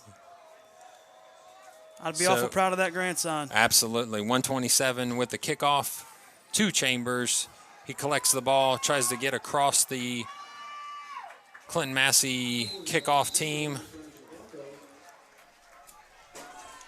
And he gets a sizable return there, about an 18-yard return. Ball's going to go at the 29-yard line, so they've got about a 71-yard field to work with here with 1:20 left in the second quarter. 42-20 is your score. Western Brown has put a couple nice drives together, so they're going to bring the ball back out onto the field. And they got time. Here comes the big man, Novak, going to command this offense and see if he can get old Campbell and Powell and these fellas working again. It's going to be quads right, single receiver to the left. He gets flushed out of the backfield, releases the ball. Wow. On the run. Nice jump by Novak to bring that ball in. That was a little bit high. That's his brother. So right back to the line of scrimmage. The offensive line is set, ready to go. Those Novak brothers, boy, they'll hook it up on you. That's a nice tandem right there. Yeah, it is. Ball snap to Drew. Got him again. Novak gets the catch again. It's going to be. Our defensive coaches are going to be so upset. So there's a defender down for Clinton Massey. So they're going to call an injury timeout here. And as we check on that defender here in just a second, the trainers come over to him. Looks like they might have collided heads there. It seems like both heads. Okay. Yeah, I think both heads were kind of hitting there at the same time there against each other. So we're going to make sure that possibly, if I saw a number as the player turned on the ground, it might have been number 11, which would be Blake Ireland. Yeah, hard to tell from this angle. We're going to check on him here in just a second. We appreciate the time that the trainers are out there checking on our boys. Both sides, we want to be safe, and I'm sure there's no intent there. That's just a good, hard football playing. And Blake, that's Blake. He's a fine athlete. I watched him play some basketball, and number 16. That's number 16. For us, we're actually going to have to get a check on that. So that is Grant Mormon. Oh, that's Grant Mormon. Okay. That's Grant. So and the Mormon, I think grandparents just were texting in. So Grant's okay. He did jump up and jog off to the sideline. Yep, absolutely on his own power.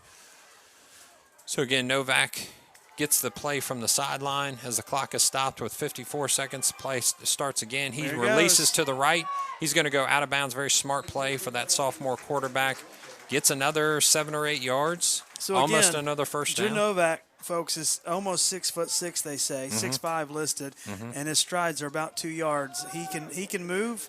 66 yards rushing last week, 500 yards passing. I never thought he'd do anything close to that this week, but tell you what, he's an impressive quarterback. Yeah, he's doing pretty much what he wants at this point. So he moves Chisholm over. He's on the motion. He's going to out wide. Yep, double pass. Wide open is number 15, touchdown. And that's a touchdown. Got caught looking in the backfield to the Clinton Massie Falcons. And they're getting swagger. 24, he's looking back at our guys. They're getting some swagger going over here on Western Brown. So they pull into their bag of tricks. Yeah. Looks like number 24 for us is Braden Green. So Braden Green, a younger kid, just got caught looking in the backfield as soon as he saw the when he threw it backwards, I wondered if this ain't going to be a double pass here. And you hadn't seen him do that at any point. He hadn't motioned out wide on his side of the ball at any point, so you knew something was coming. Still a two-score game. If they wouldn't have those early, penalties and turnovers, I mean, we're talking a tight game right now. And if you didn't have a kickoff return for a touchdown by Carson Van Hoos, you'd be in trouble right now. Who gets the ball in the start of the second half? It'd be Western Brown. So Grimes kicks. Looks good. Wow. So 42-26 is your score with 41 seconds left in the second quarter. And I would say if you're Clinton Massie, 42-27 with that point after attempt. If you're Clinton Massie, I don't want to go on a limb here, but I would say confidently you didn't see this coming. No, you didn't. I didn't see it coming. I thought, well, he's good, but when he faces our defense, but, he's kind of exploiting that pass defense that we have. And I don't mind it for the fact that I want to see this before we go to the playoffs because in this day and age, you're going to see spread offenses in high school. And you're going to go up against this, and this can be a great learning experience. I still think, hoping we win, we pull this out. But, our offense, they've yet to stop it. And so I think we're going to probably just score with them every time. But we're going to learn a lot, I hope. And our defense learned something, and we can kind of build on this because he's kind of picking us apart at this point. Yeah, if you go back to maybe the Valley View game last year, you didn't expect that quarterback, although he was good. He was tall, very similar to Drew Novak. In fact, they said he had the game of his life, yeah. Yeah, and he was able to – and that's Donald Brewer getting the onside kicks and dropping right down to the 48-yard line. So great hands by Donald. Do you down very it? Smart young man. Donald Brewer, and it looks like Western Brown's got a guy that shaking up just a little bit but able to get off pretty quickly on his own power, so make sure that young man is okay. So you thought, hey, get it out of the hands of Carson Van Hoos, try another onside kick. You only got 40 seconds left. Why not? Yeah. What do you do here? Do you just down it, or do you go for it? No, I think you're going to run a couple plays and hope for maybe to break one. Aired out. I don't know. After play number 1, we haven't passed since. I don't know if that's coming. We'll see. So double slot with a single receiver to the left. Carter Frank goes in motion. The toss goes to him. Nice cut. He cuts back inside. Wow, he's quick. 2 people miss. 3 people miss. He spins. He goes back towards the middle of the field, and he is going to be brought down. I'm shooting for the end zone. Shooting for the end zone. They're going to call a timeout. Clinton Massie has the timeout with 26 seconds left. You might want to score with these guys. You might want to say the way they're scoring now, have we stopped them in 4 straight drives? I don't think so. So you may want to try to score and just hang with them. We'll see what we do here.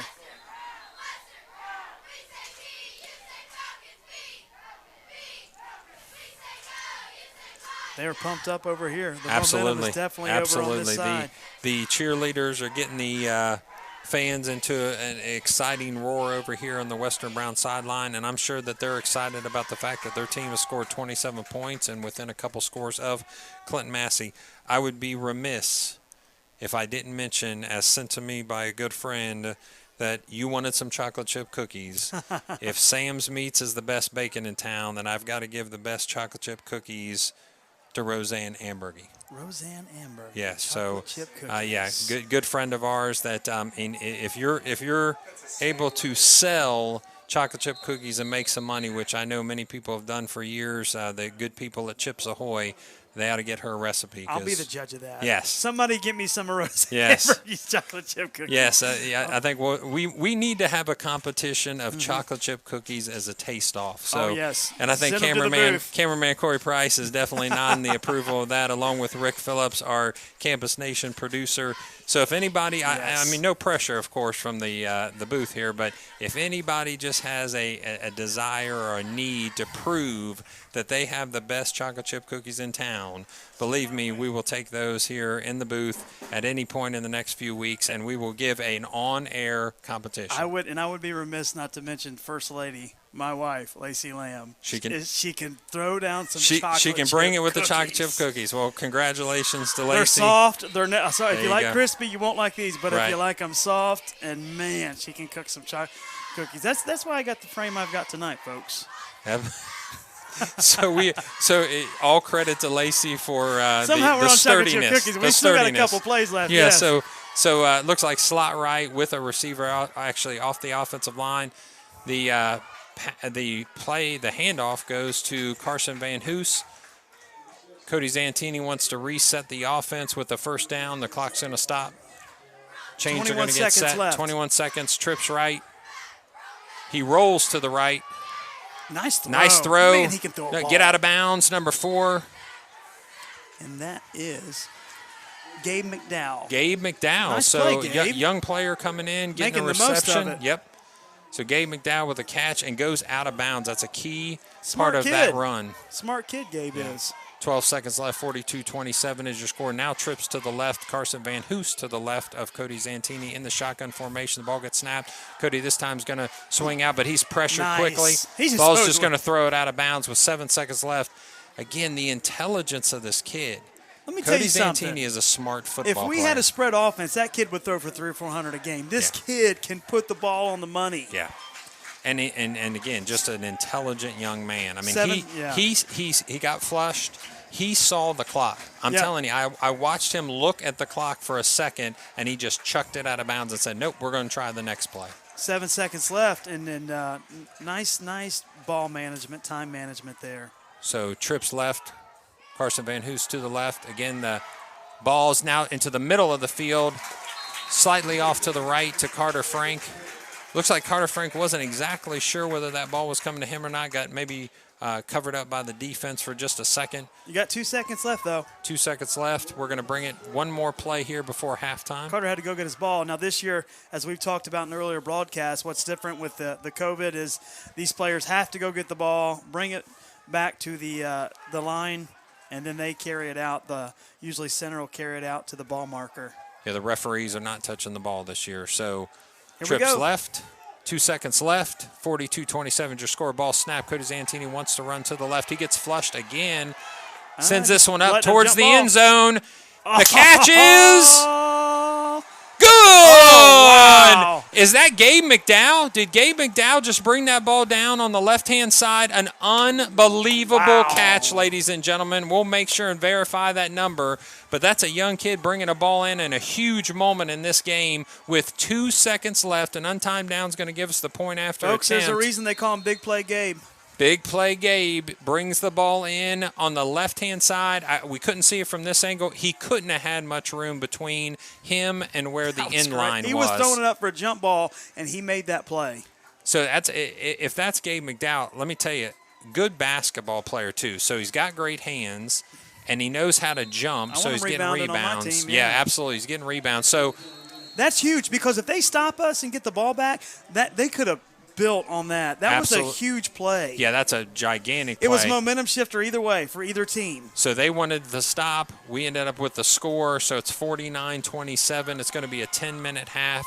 And we're going to say that, wow, what a half Man. of football. You know, the defensive side of the ball is struggling. This is a defensive battle, we'll say, with 49-27. You've scored that many points. You've scored, looks like 76 points in the first half. And I'm sure the defensive coaches are going to start chewing some ears here in just a few moments. Yeah, and that was huge. Like I said, that very last play is going to decide the momentum going to this second half. And Big Play Gabe comes down with the ball. And, yeah, now the defensive Massie. Oh, those poor fellas. But you know what? Like I said, I like it. I like that they're seeing a different look. You're going to see this. If you get deep in the playoffs, you're going to see this in this day and age of football as a spread offense. So, you know, take your licks now if you need to. And we're going to be seeing this quarterback for 2 more years. Yes. So I know that the Southwest region, which is a region that we'll be playing in once we get into the playoffs. Everybody has to elect to be in the playoffs by September 17th, which I'm sure we will do. But they've got teams like Clyde and Perry and some of these other schools that are 4 and 5 wide every single time. So even Valley View did it to us last year to knock us out in the first round of the playoffs for the first time in a long time. So remember Kenton years ago came out? Oh, yeah. Was they it were, Matty Mock with the spread? Yep, 5 wide and just slung it all over the place. So Western Brown's going to take the field here and give a halftime performance for the band.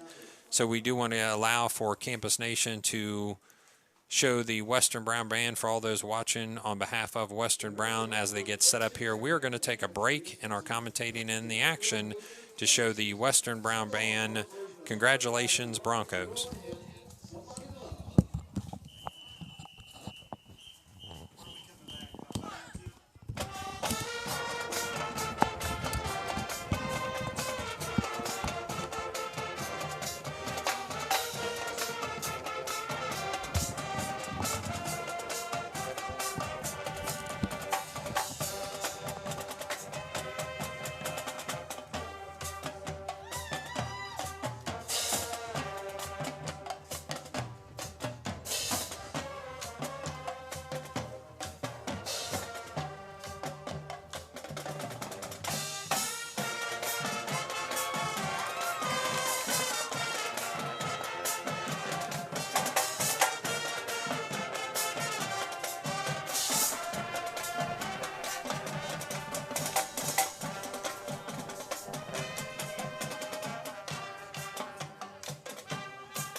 Down on the corner, half a mile here. See that Bronco band march and watch them disappear.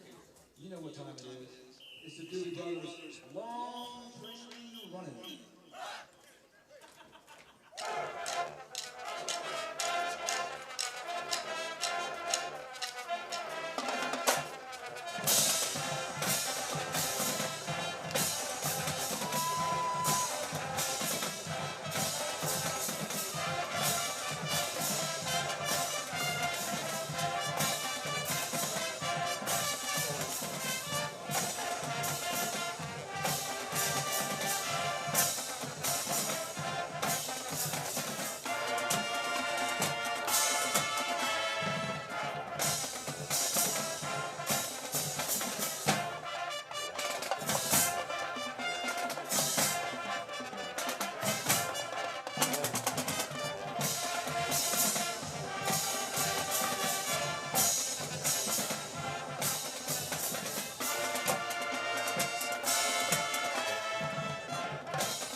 and gentlemen, the Pride of Broncos, the 2020 Western Maryland High School Marching Band.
So we appreciate Western Brown High School sharing their band with us this evening. Excellent job. High energy band, as you said, EJ, while we were out there watching there. So with just a couple minutes left before the teams take the field, let's kind of recap this first half. Give me your most surprising issue right now. Well, I think to most of us it's obvious with Massie is just giving up the 27 points to this spread offense. And we definitely will make some adjustments. We won't. I don't think we'll stop them. I think we could slow them down with some good adjustments. But definitely, they're talking about it at halftime. And if I'm Western Brown, I'm looking at the early mistakes that we made, and the turnover. You know, the kick return we let go for a touchdown. So I'm looking at those early mistakes, thinking, man, if we could have cleaned those up, we're right in this game.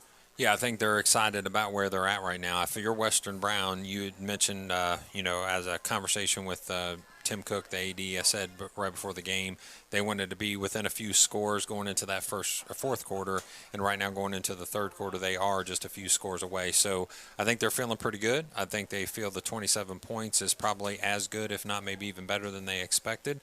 So 49 points is not what you want to see on the other side of the ledger if you're them, but it's good enough to where you feel a little more confident coming into this second half. If you can get a couple stops, you could probably get a couple scores. Yeah, if I'm them, I load the box because we're going to keep running. We're going to keep trying to pound it. And so maybe they can load the box and see if they can stop the run. We have a great stable of backs. We have great offensive line. You're not going to stop us either there. You can try to slow us down. So you're going to see a lot more of the same going into the second half. For those of you also able to join campusnation.com, you can see the Wilmington-Goshen game currently as you're waiting for this second half to start. It's a 14-14 score, Goshen and Wilmington playing at Goshen High School. So, good luck to both teams over there as we've had success against Goshen last week and looking forward to playing Wilmington, the county rival, the last week of what was called the regular season this year. Yeah. It's a great game. Goshen plays great at home. We had a really tough time with them last year at home, and they gave us all we wanted. So they're a great home team, great home field advantage. So I guess now is the time to gauge the character of the Clinton Massie football team. You see them coming back on the field. Right now it seems like a quiet, relaxed kind of demeanor. But you hope to see maybe a little fire coming back into them as this game gets on its way here in the second half. 16 seconds will take us into a 3-minute stretch session for these boys. But I think they're in shell shock maybe just a little bit. No expectation probably from them that they were going to have 27 points scored on them in the first half. Yeah, and they're going to come out, and I think you're going to see some motivated Clinton Massie Falcon players. And I tell you what, you've got a good-looking team in Western Brown. I passed number Gary Powell, number 24, big, thick guy. I couldn't help but notice he had a beautiful mullet. But then I look at some of these Falcons out here with their helmets on. There's a couple nice-looking mullets here on this team, It's kind of come back in style a little bit. Remember that? Yes, absolutely. Yeah, many years I looked at my mom and said, Mom, can I grow my hair long? And she looked at him and said, absolutely not. So probably my wife appreciates the fact that I haven't tried to revisit that style here anytime soon. So 49-27, again, is your score with about 2:25 before we start a second half of action. Clinton Massie stretching out here on our left and Western Brown coming back onto the field here in this last moment to our right. So if you're the Clinton Massie defensive coaches, what are you saying to your Clinton Massie defensive players? Well, you may need to bleep them out. Hopefully, they're keeping it clean. No, I'm kidding. They're upset, and I'm just I'm telling them, hey guys, they've obviously going to score some points. They may score some points, but it's kind of a bend but don't break. Let's contain them. Let's make some plays. And obviously you got to make some adjustments with your linebackers on who's dropping back in coverage, who is are we penetrating? You got to make those adjustments. But I'll tell you this quarterback is kind of coming to his own after these last few drives, and he is playing some ball right now, making some great decisions. I think the offense understands that if you drop back 6, we're going to try to run a little bit. We're still going to take a short pass if we can get it.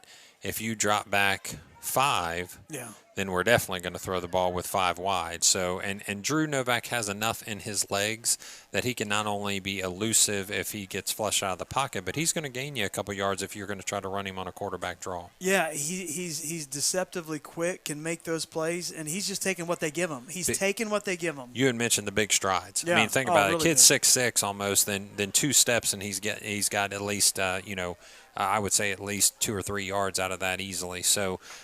Interesting second half to start here in just about 50 seconds. The Western Brown Broncos will receive the ball to start the second half, and that exchange has already happened at the center of the field.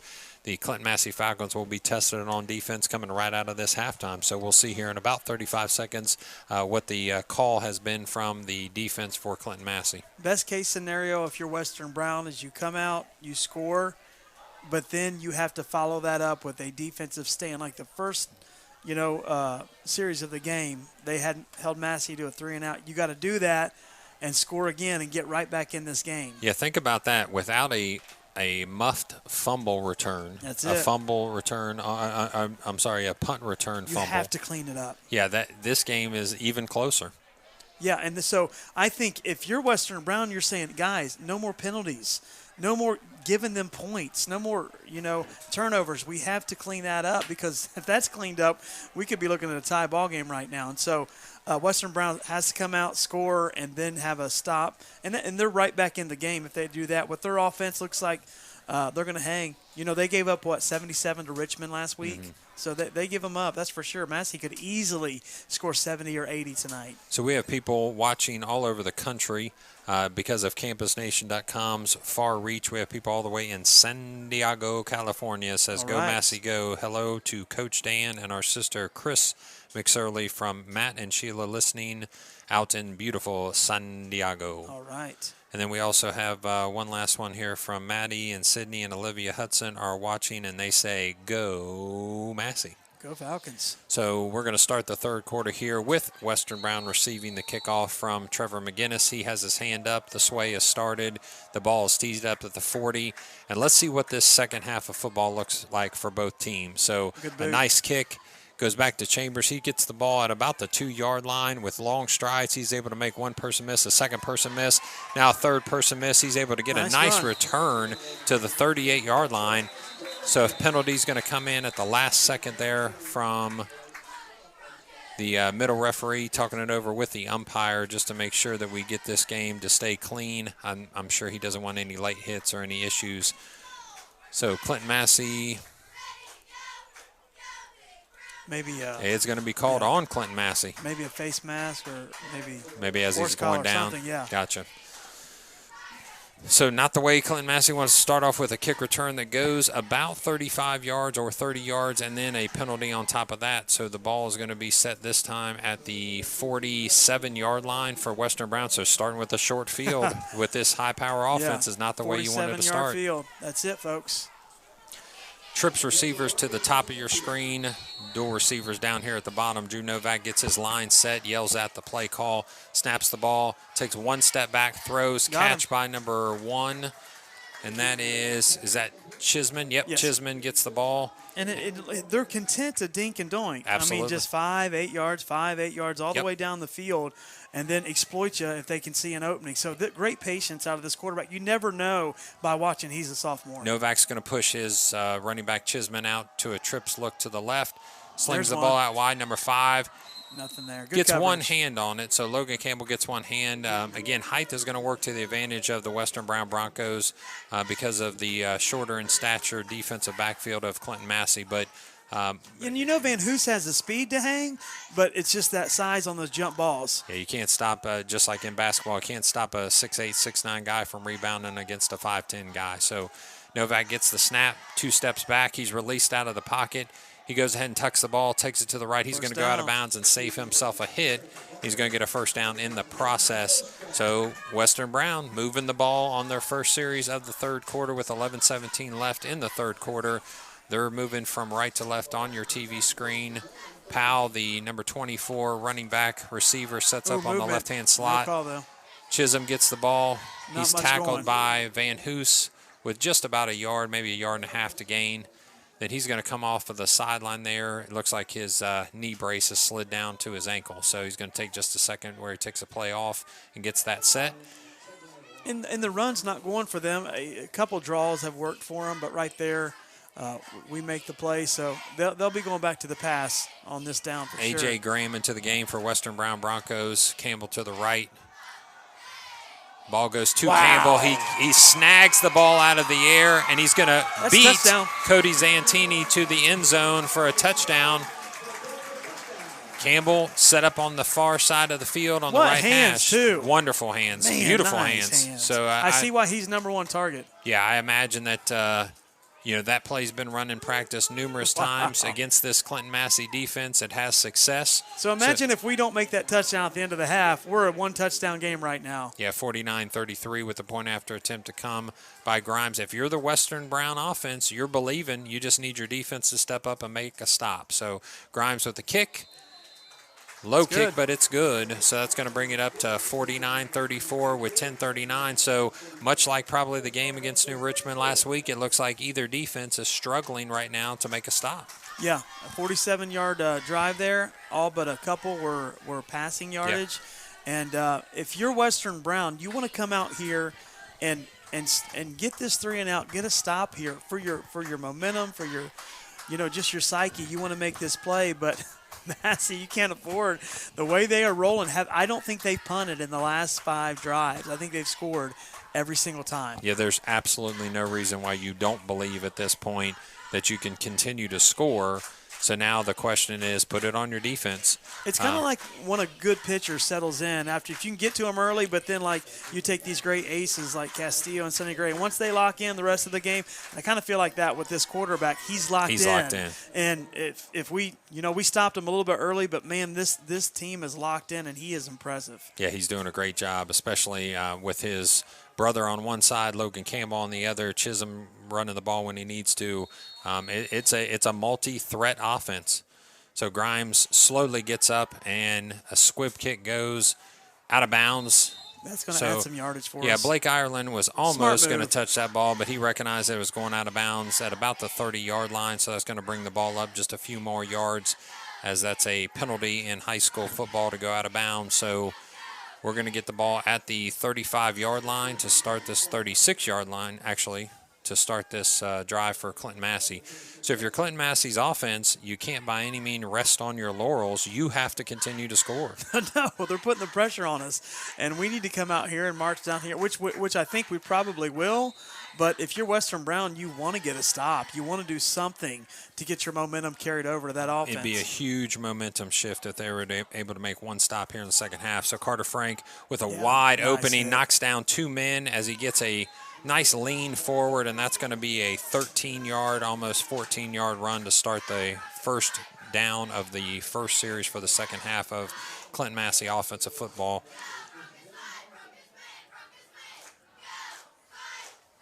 Looks like Massie's going to get the first down around the 47-yard line. So Broncos offense doing their job. Broncos defense wanting to do their job.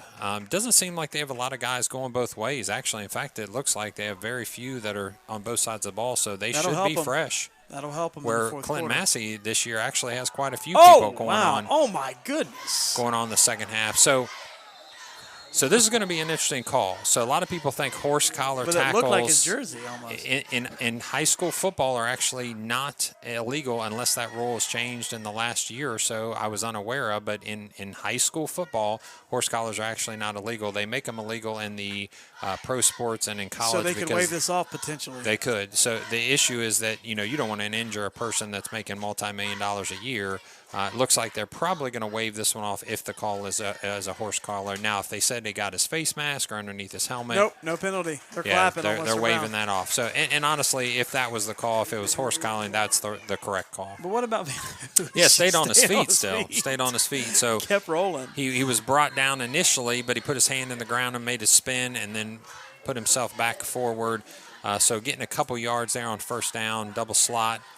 Single receiver to the top. It looks like Colton Trampler's going to get this handoff, and he's rumbling, stumbling. And Colton Trampler breaks it into the open field. He's going to score. Nice job, Colton Trampler. Looked like Earl Campbell right there. My goodness, he's thin. Little bit of shiftiness and then just flat-out speed. Nice Yes, job, is. Colton. Wow. Excellent play there. So I think he would have been He waiting. looked fresh. Oh, yeah, he's been looked waiting. fresh, He said, man. Coach, remember I was the starting fullback the last 2 games. Why am I on the sideline? Give me a play. But you may need him the way he's playing on this defense to give him a break, but he made the most of that carry. Man, he bowled a couple over and then just took off. That was a fantastic run. Off our left-hand side for the offensive line, great hole was open, and then when he saw that green, he just started running as hard as he could. Shifty making the kick after is the Trevor McGinnis, and that brings it to 55-34. Should be 56-34 now with 9:47 left in the third quarter. Folks, one thing I can tell you about this life we live, there's no such thing as a slow trampler. Yeah. They're all fast. Yes, I would agree. They're all fast. Big, strong, and fast. So, yeah, we appreciate the Trampler family producing many students and many athletes for us over the years. Yeah. Great job to the Trampler. So, with 9:47 again left, 56-34 is your score. We're going to set up for another kickoff. I bet Trevor McGinnis's leg is getting a little tired. It's kickoffs, it's point after attempts. One thing he hasn't done other than in the first single series. What's that? Punt the ball. Yeah, that's true. Right. He has not punted since the first series. You may not see a whole lot of punts the rest of this game. We may go for 150 plus here, folks. Oh. We are off to the races. And as EJ says, maybe that's what the people want. Give the people what they want. It's score after it's score after score. Hey, it's 2020 election year. Give the people what they want. It's score after score. So Trevor McGinnis tees the ball up at the 40-yard line. The sway happens. The kick happens. It's going to go back to Chambers. This time he collects it right about the 2-yard line. He turns, takes a little bit of a stagger step. He is brought down about the 20, almost 18-yard line. He kind of catches it and does a loop. Circle, I noticed that the last couple around. times. So there is a penalty flag on the play. We'll get that call in just a second. And they're going to call that against Western Brown. Looks like potentially a holding penalty, so they're going to mark that one off. Western Brown's going to start with a little bit longer field this time. It's going to set up about the 11-yard line, moving right to left on your TV screens. And we appreciate everybody joining us at CampusNation.com. CampusNation.com does a great job for Clinton Massie football, other Clinton County football teams as well. So we appreciate the work done by Rick Phillips and his team of production at CampusNation.com. That's going to be another penalty. That penalty is going to be a false start against Western Brown, so a little early movement. Mm-hmm. If you're Western Brown, this is absolutely the thing you don't want to happen. Don't do this to yourselves. Yeah, you have to clean this up. I'm interested to see if Bolton Colton just busts through that line for a big sack after that momentum. No, he's going back in coverage. Yeah, Novak gets rid of the ball. The ball's caught. Nope, actually almost intercepted. It's a dangerous area. That is. That's a turnover. That's a quick return for 6 if they happen to pick one off there. So Novak was pressured. He was able to get rid of the ball. It's going to be second down and about looks like 15 yards to go. So he's going to bring his offense up. That's Powell to the left. He rolls to the left, gets the ball out. Campbell with a great catch, brought out of bounds for a first down +5. Rolling on the run, puts it right on the money. That's what size will do for you. I mean, if you're 6'6", 6'5", and you can run and you're a basketball and on throw, the run, absolutely. Yeah. We get to see him 2 more years here, folks. So trips right, 2 receivers to the left. He takes just 2 steps and releases the ball to Campbell again. On the money. Almost. He puts it on his hand, just can't bring it in. Yeah, he's So mad at himself. Quick score update, 21-14. Wilmington is your score from Goshen High School. And that's gonna be a rare miss by Campbell. Campbell's got great hands. He's got good speed.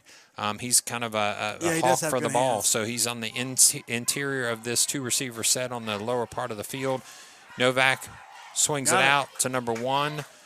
That's going to be Chisholm. And he puts it on the money. Every time. Like he finds where there's a soft spot and hits his man. After that second series where he looked a little flustered, looked like he overthrew a couple balls, he has been money. In. Absolutely. He's found his groove. Novak from Nothing the shotgun going. set, but they're not going to be able to run the ball much. Enough for a first down, looks like. Yeah, it is going to get a first down, so they're going to move the chains. And that's just enough to keep you honest. That's Charlie Hale up front and Brody Muterspaw, Dalen Maple. Those guys have been rushing all game, and I'm sure are tired. Some of them playing both ways. So at this point, it may be a little bit of a conditioning issue. So Novak with Chisholm to his right. A couple steps back is the drop. Release the ball wide open to Powell. And you got to go low on this guy. So he still gets the that was first down. smart by Cody Zantini to take his legs out. Yeah. You don't want to go meet him high. Blake Ireland gets shook up just a little bit, but is able to walk it off as he gets set for the defense. They're right back up to the line. Novak is wanting this play called immediately. Trips right, 2 receivers to his left. Ball snapped. 2-step, 3-step drop. Releases a big ball. It's going to go deep over Novak, but no penalty on the play, and it looks like he might have stopped in the route. Yeah, no penalty there. So Nate Wildermuth joins the defense as Dalen Maple takes a play on the sidelines here. And Massie is going to take a few seconds to regroup. You don't get a lot of time against this offense. They're moving quickly. Now they want to go trips to the short side of the field this time, closest to our sideline here at Western Brown High School. Looks over to the sideline for the play. 8:26 left in the third quarter as Novak brings his ball back to his chest, releases out of the pocket, makes a couple turns. Colton Trampler misses a tackle. But shifty enough to make guys miss. Yeah, Caden Clutter and Charlie Hale clean that up pretty quickly, though. So a couple yards on the gain there. He's right back to the line of scrimmage, looking over to the sideline for the play. 3rd and 5, looks like. Chisholm they need gets to make set this to keep that momentum going. Chisholm gets set up to his left, and he's a little out wide. It looks like he's looping. Looked like they were – Charlie Hale was able to block it, but it's right back to Novak. He brings the ball down, receives it. Can you throw that again? Tries to get a yard, but he actually is brought down behind the line of scrimmage there, so he loses 2 yards. So it's going to be 4th and 8. How many pass attempts can you make? Are you allowed to throw it again? Yeah, in a single play. So Clinton Massie needs a stop on this one. So trips right. Ball's right in the middle of the field, right on the Western Brown Broncos where you see Drew Novak standing. So this sophomore quarterback bringing his team back up to the line of scrimmage, calls the audible play, gets reset. Snap in the shotgun formation is going back to him. 3-step back. Releases one. Got him. Oh, did he drop it? He dropped it. Ball's going to end up on the ground, and that is out of the hands of his brother, actually, the older Novak. So for the first time in a long time, we stopped him. We haven't seen a turnover on downs for any team, either one of the teams, since at least the first quarter. So now Clinton Massey's going to get the ball and take it the other way, first down. So what are you looking for right now? What is the offense saying to themselves? The Clinton Massey offense? Yes. Oh, they're just going to – I think they're going to put the pedal to the gas. And they just – the weakness of this team of Western Brown is their defense. So they're probably going to just – run it down their throat here. They want an answer right now. Cody Zantini keeps the pitch. It goes back to Carson Van Hoos, and he's able to get 5 good yards on a pitch that came late in that play. So Cody Zantini, he faked the dive, pulled it, started around that corner, recognized 2 or 3 brown jerseys were right there, and pitches it to Carson Van Hoos, who might have been a little surprised that it was coming his way. Well, and it was accurate. He was running. Good it was pitch. right on. Reminded me of 1999 Lebanon Warriors state championship team, Brady Merchant to Kelton Lindsay. They would do that. He'd run 10 yards downfield, and then pitch and it. Kelton would still be trailing, and that's what it was there. Nice play. So Dawson Conley's your tight end to the right, wishbone backfield. Single receiver to the left, Carter Frank with a wide open hole, and he makes one person miss. He's gone. in the green, and that's going to be a touchdown for Carter Frank with a couple high fives going from Clinton Massie fans in the stands. They're happy to see another score, especially after that 4th down stop for the Western Brown offense. I'd like to dedicate that touchdown to Nana. That's for you, Nana. Nana is going to be happy. In fact, maybe Nana did a jump up. Maybe Nana and Grandpa did that same jump up that you just saw in the end zone where they kind of, went in the air, and Nana's, high flying there for just a second. Nice run, and you saw the acceleration, the cutting. Man, this kid's good. It seems like the holes are there. I mean, it seems like they're going 6 or 7 yards before they're even being touched, but it and looks he like makes our one guys, guy miss. Yeah, then we outrun the DBs. Great play. So going for 2 here. So it's in. Yeah. You don't mess with Trampler Colin today, Trampler folks. says, hey, guys, I'm going to get 2 points real quick. Why don't Not you just sit today. down? Yeah.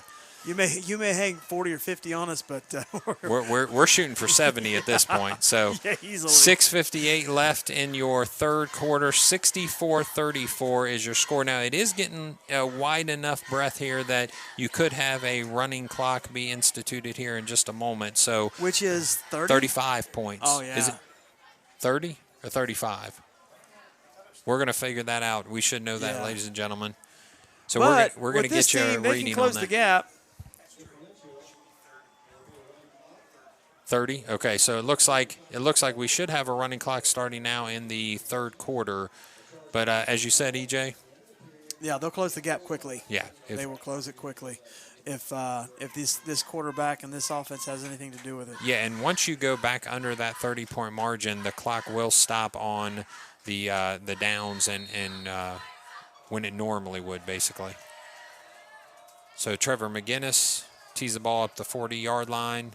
The kick, and this time it's over to the left-hand side. That's going to go, it looks like it was going to go out of bounds, but it actually stays in bounds. It's a live ball, and Chambers eventually gets the ball. So let me tell you about this kick, those of you that didn't see it on the TV screen. That ball hit and died. Yeah, just it looked died. like it was going to trickle out of bounds, and it kicked back in. Yeah, if you think about it, ladies and gentlemen, Rick Phillips, our producer here for CampusNation.com, said probably that's why you go for 2 in that particular exchange at the end of that score, because you want to create that 30-point margin to allow for a running clock. That's Rick's words of wisdom. I'm telling you, Smart. Rick Phillips from CampusNation.com knows his football. Can we have a been in for segment long every time. game, Rick's word of wisdom? Words of wisdom Yeah. from Rick Phillips. That's good. I didn't think about that. So this clock is going to run now. So Drew Novak now with a little bigger depth in the hole that he's in is going to release to the right, overthrows his brother there on the right-hand side. It just seems like these receivers are getting behind our DBs constantly. Yeah. I don't know if it's they're outrun or out-schemed or, if there's a double move going on, but we'll pay attention a little bit more to the outside edges there and see if we can catch why these receivers are getting so much space from Western Brown's side of the ball. Yeah, and the clock continues just to go even with an incomplete pass. Yeah. So, that's why, folks, he's a legend, Coach McShirley. That's why we call him the legend. He knows the game, that's for sure. So, Nice play. again, Powell takes on, looks like that was Rolfe. So, yeah, Rolfe tries to bring down Powell and is successful in doing it, but maybe takes a little bit of a hit in the process.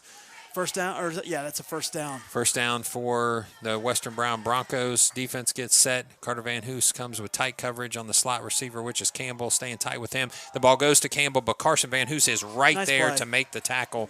He was spying him the entire time. If at this point, that might be the thing to do is just say, hey, That's guy your on guy. Campbell, and you stay with him no matter where he goes. That's a good scheme. I like that. Stay with Campbell. He's a playmaker, and you put your fastest guy, Van Hoos, on him. Yep. And just let him shadow him the whole night. So 3-2 defense set up because of this 5-receiver look. Chisholm actually gets the ball, and it's going to not net him much of a gain there, maybe about 3 yards or so. He goes off the Western Brown right-hand side, and you can see the tempo is slowing down just a little bit for Western Brown. They're not getting these big chunks right now. And they're not getting back to the line and making the play calls quite as quick as they were of those last 2 series.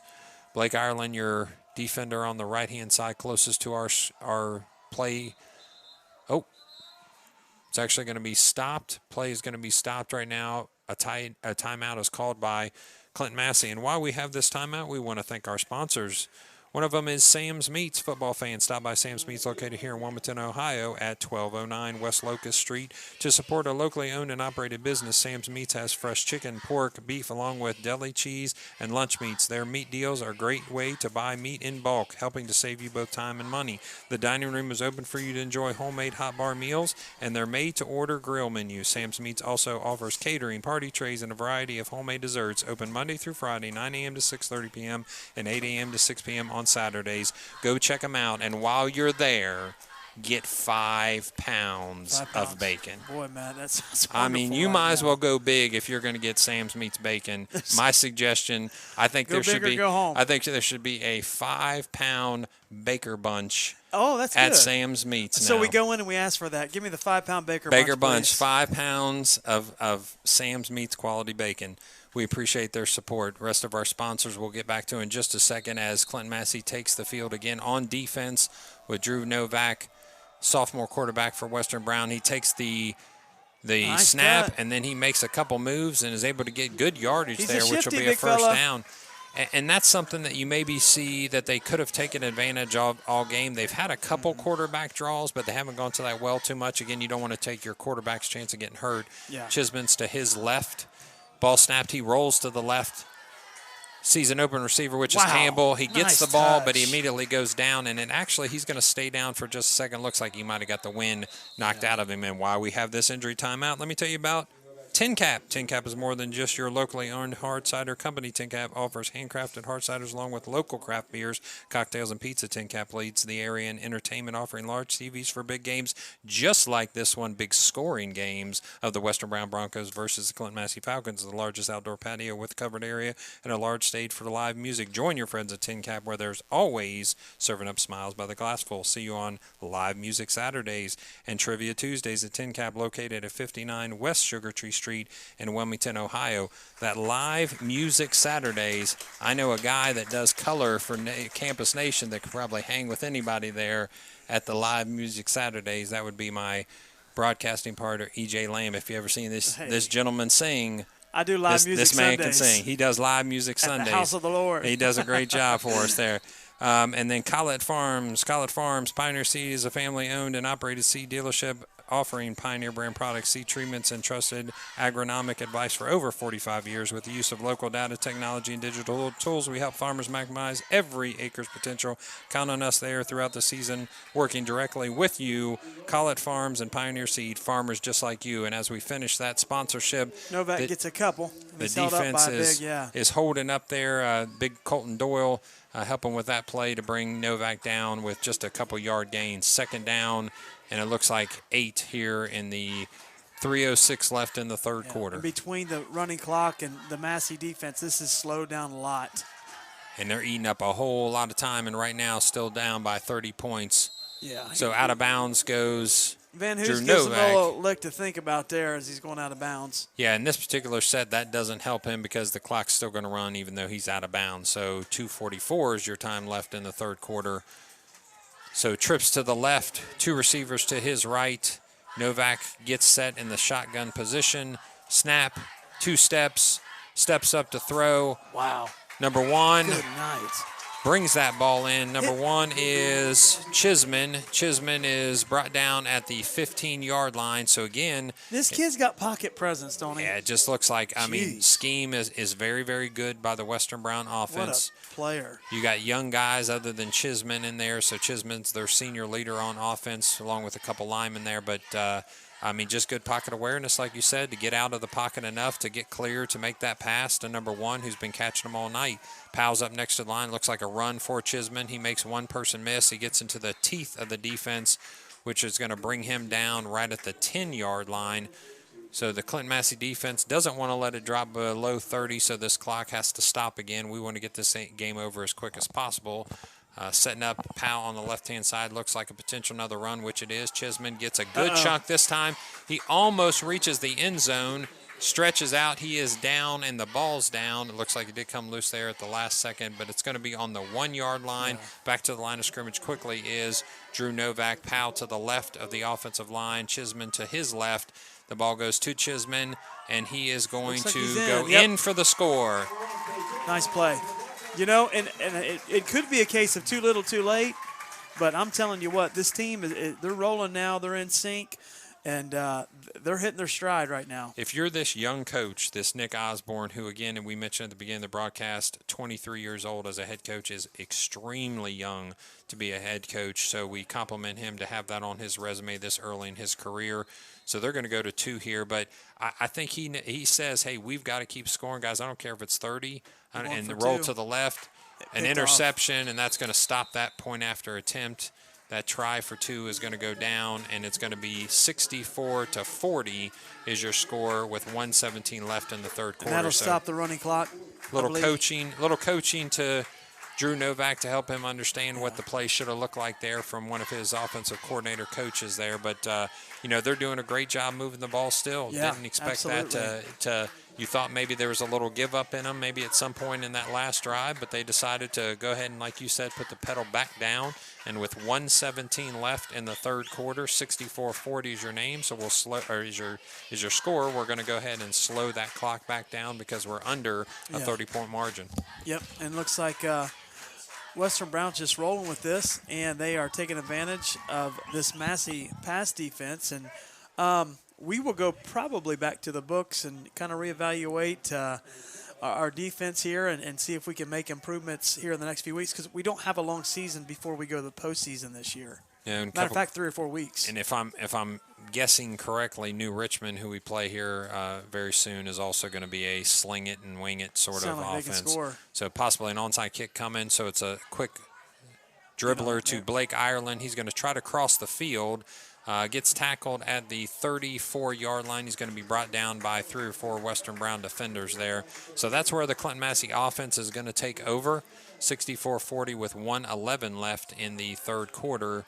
So we're going to turn the ball over to the Clinton Massie offense, and at this point they're hoping that they can answer that score, that quick score by Western Brown. Yeah, and I mean, if Brown has a chance at all, they've got to make a stop here. I mean, that's it. You can't go down by 30 in the fourth quarter. So, yeah, if you're Massie, you want to eat as much clock as possible, whether it's going to stop or not. So I expect a heavy dose of the wishbone at this point. Roll the bone, as Coach said. Roll the and bone. That bone goes to Carson Van Hoos, who gets a great 8 yards for a first down run. Could have been more. Yeah, without that trip up at the end, it might have been off to the races there with only one defender, which was Chambers, to beat. So at the 42-yard line, Clinton Massie's offense will set back up. Garrett Vance will bring his line of scrimmage teammates up there in just a moment, with Cody Zantini jogging back onto the field with the play, along with Carter Van Newton as your single receiver to the top side of your screen.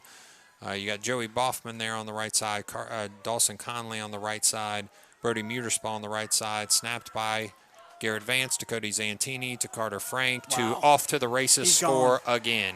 I mean, untouched, absolutely untouched. But the acceleration was fantastic. Wow. It was wonderful. I honestly think I could have at least got through that opening. Now, I would have been caught easily by any of it. In fact, I think one of their coaches probably could have caught me from off the sideline. You had an easy 5 or 6 yards. But I would have gotten 5. I would have gotten 5 5 out of that one. That hole was tremendously big. That's why our offensive line is touted as one of the best in the conference. Carter Frank ran through it with no problem. In fact, untouched to the bank, if you'll say, as Trevor McGinnis is going to set up for the point after attempt with Cody Zantini jogging on as his holder. So they always do this polecat, what we used to call the polecat. They always set up on the left-hand side. Yeah. End up running over time. You know what? We should ask Coach McSorley what the purpose of that, because Cody Zantini is not down and set when they do that. So even if he were to get the snap, he can't zip the ball over, which I've seen done a few times. Yeah, maybe you're to setting just it up zip for the ball. something like that. Yeah, maybe something down the road. So we'll try to get that from Coach McSorley between now and the next broadcast, ladies and gentlemen. So at 9 o'clock on a Friday evening, you're expecting 71 points from Clinton Massie? Against his defense, apparently. Yes. And the engines are revving, and all these running backs, I'm telling you, they look like they are at peak performance right now. They're fast.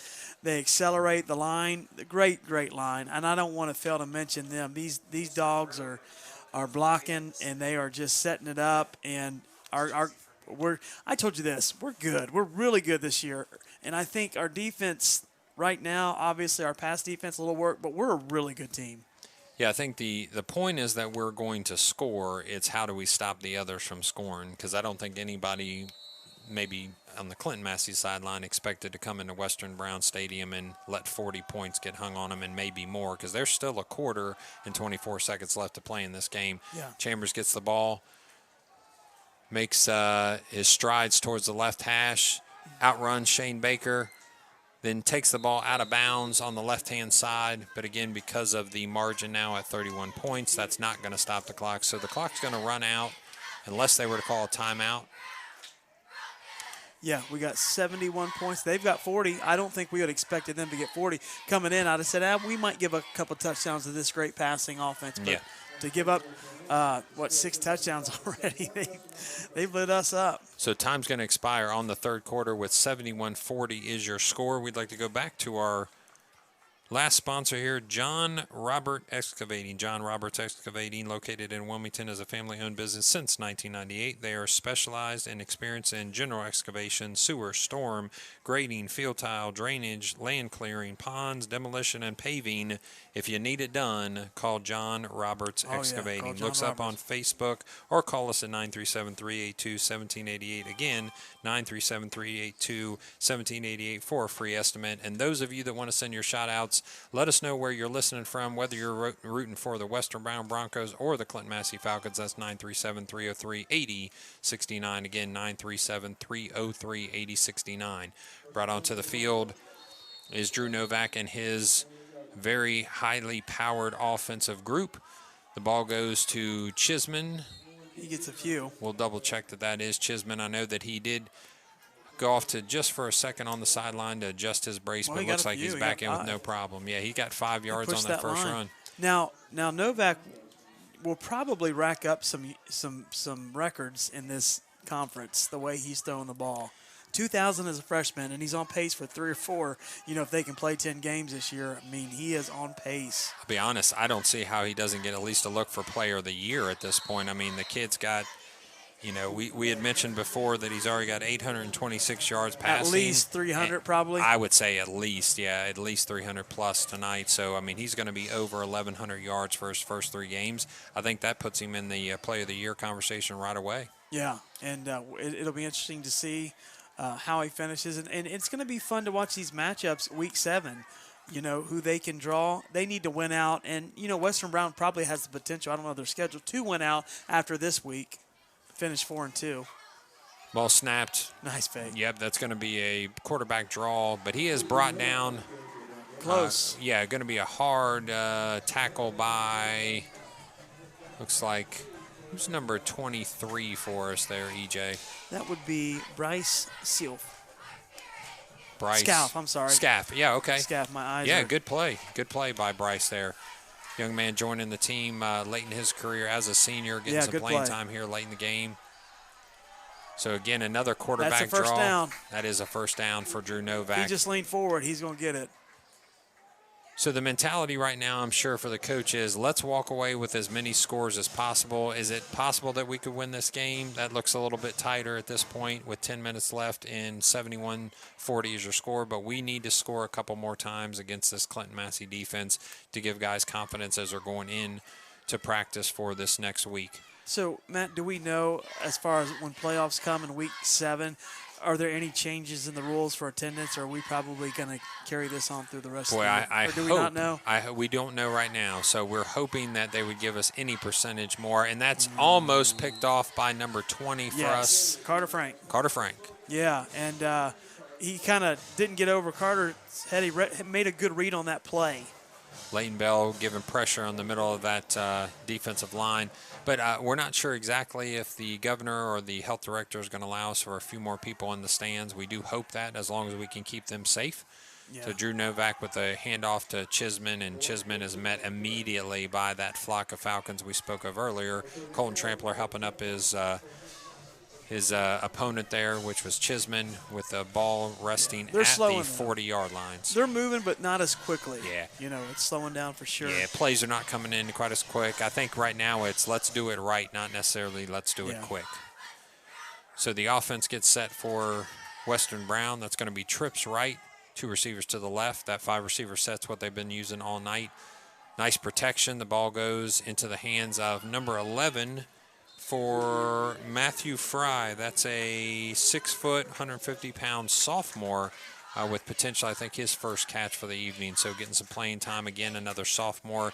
They're young. They're extremely young, and the coach has said that. We're going to be seeing them for a couple years, and they're going to come back with a vengeance. It's going to be a great game again next year, and then actually the next few with this quarterback. Yeah, I think they're going to score a lot of points over the next few years. So Chisman is the guy through the hole there for Western Brown off their left-hand side, goes back to the middle of the field and gets about 4 yards on that first down. There's no question Novak will be playing at the next level somewhere. I don't know if it's Division I, but, man, the way he can put the ball on the money and just command an offense is impressive. Chisman gets the ball again, makes one person miss, but is met by a linebacker defender there for Clinton Massie. And actually, that's Bryce Scaff again stopping that. Hey, Bryce, making some big plays right now. How about a couple plays on this series? We appreciate that from this young man. Bryce gets set at the top of your screen at his quarterback position.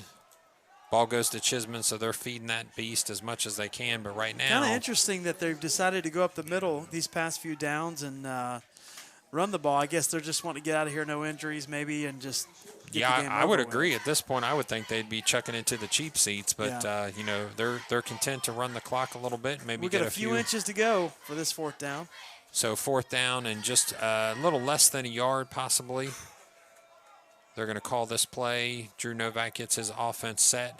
So receivers are moving about the business.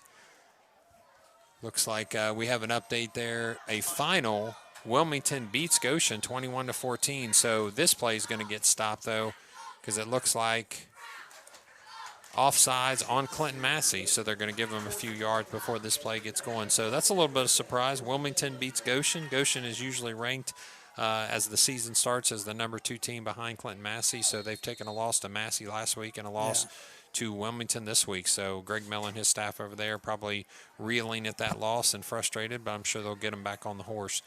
Yes. Luckily, everybody gets into the playoffs this year. Everybody's in. Drew Novak looks to pass, but has to bring the ball down and scrambles quickly just for a couple yards on this first down play.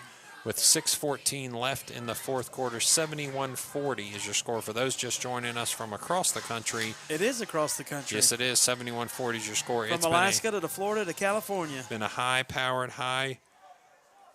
high-potent offensive game. Trips to the right, 2 receivers to the left. Drew Novak airs this one out, but it's going to fall short to his brother. So we want to send a few shout-outs while we have just a moment. Shout-out again to the Clutters and to number 5, Caden Clutter. All right. Mr. Morgan, one of the teachers at Clinton Massie, says, "Go Falcons." Kyle and, let's see, Divina in Olympia, Washington. Shout-out to Big Play Gabe and the Falcons. Big Play Gabe. So, we hope we're not butchering names there. We apologize if we do. And couple people thanking for the broadcast, and you can find that broadcast at campusnation.com. Tell a friend. We'll be broadcasting hopefully as many games as we can for Clinton Massie football this year. We appreciate Rick Phillips and the production team at campusnation.com. Joined by us in the booth is Corey Price, our camera person. On the field is Chad Muterspaw, running the camera at the end zone angle. Chisman gets the fake. The ball goes to Powell. Powell's going to be brought down, it looks like, with just, does that look like maybe a yard or so before he gets, so, Powell with a nice size frame. Oh, he's thick. Gets a nice little jump pass or almost like a rollout and jump pass, and then he does the rest himself. He is brought down right before the end zone line. So trips left and 2 receivers to the right. Novak, score, touchdown. Got him. That's Dylan Novak. Mark Lamb is watching from Clarks Vegas, Ohio. Clarks Vegas representing. It looks like our score from across the lake is Waynesville's up on Milton Union 20-6 in the third period as well. Congratulations to the Waynesville Spartans, and that brings a fist pump from cameraman Corey Price, a proud Spartan alumnus. Proud Bengals fan, got his Bengals hat on. Let's go, Joe Burrow. 71-46 is your score here at Western We're not Brown doing High that School. game Sunday at 4, are we? I don't believe so, no. They didn't call us yet for broadcasting the Bengals game. They're still going to let, I guess, Dan Horde and his partner Dave Lapham do it. So So Hey. Western Brown gets another score. 47 is going to be the total for them on offense this fine evening here in beautiful Western Brown, Mount Orab, Ohio. 4:23 left in the fourth quarter. So 71 to 47 means we're going to bring that clock down to a little bit of a slower pace. Not going to be a running clock at this point because they've dropped it below a 30-point margin. So the coach is out there telling their team what to do here for this kickoff. I can't imagine that they wouldn't want to try to onside, squib, something that gets it into the hands of their offense again to try to get one more score to maybe break 50.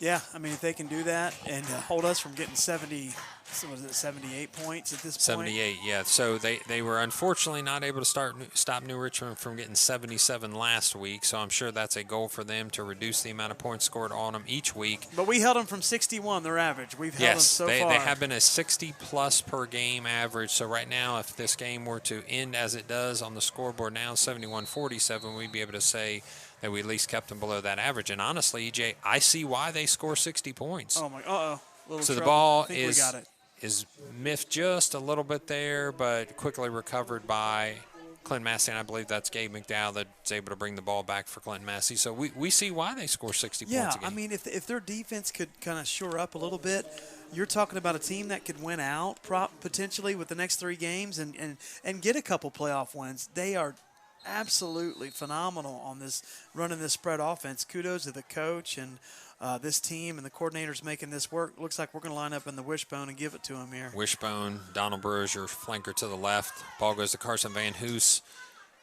Turns a couple times and gets on the right-hand side, and that's a solid 9 yards. Penetrate that pile and go all the way. He wants to break loose, but unfortunately he's brought down with about a almost 9-yard gain there on first.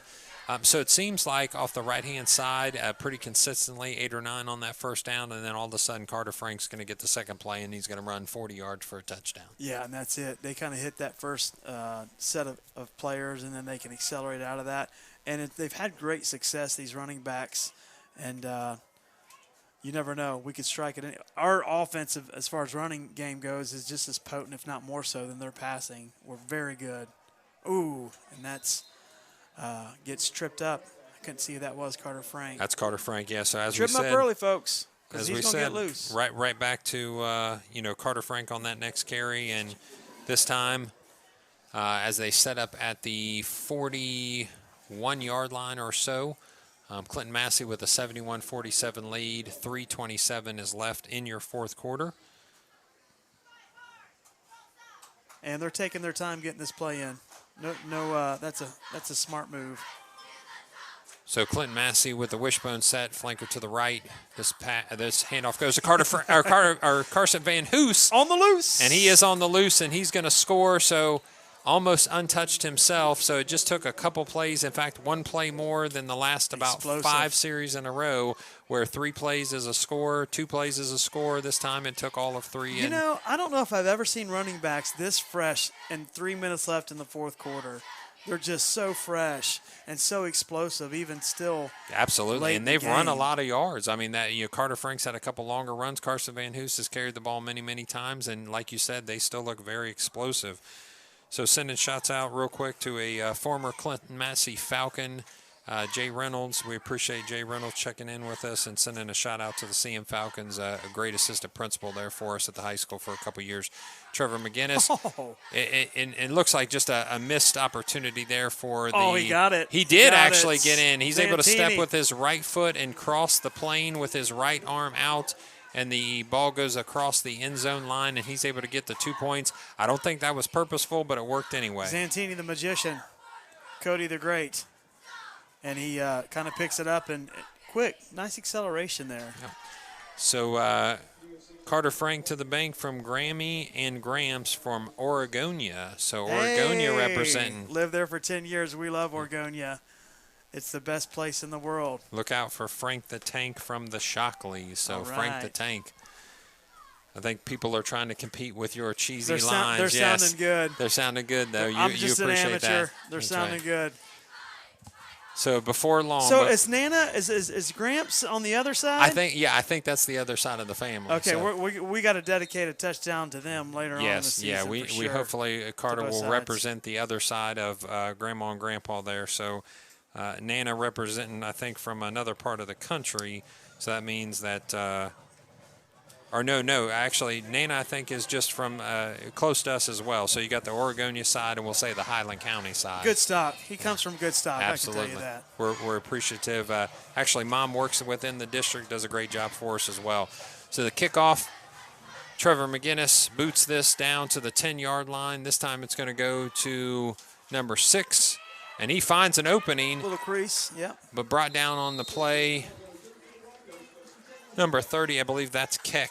I believe that would be Keck for the Clinton Massie Falcons. Yeah, Tyler Keck. Nice play, Tyler. And that was Quentin Collins, and I hope I'm not saying that incorrectly. Looks but like an M, doesn't it? It does look like an M, so hopefully Quentin is representing there for the Broncos. We apologize if we're butchering his name. But yeah, a little dark up here in the press box, so it's kind of tough to read some of these. Not a lot of lighting here, so we're... That's all you got to do. There you go. But the light is now on. Let there be light. Let there be light, as we said. Turn it back out. That was our excuse for butchering Corey.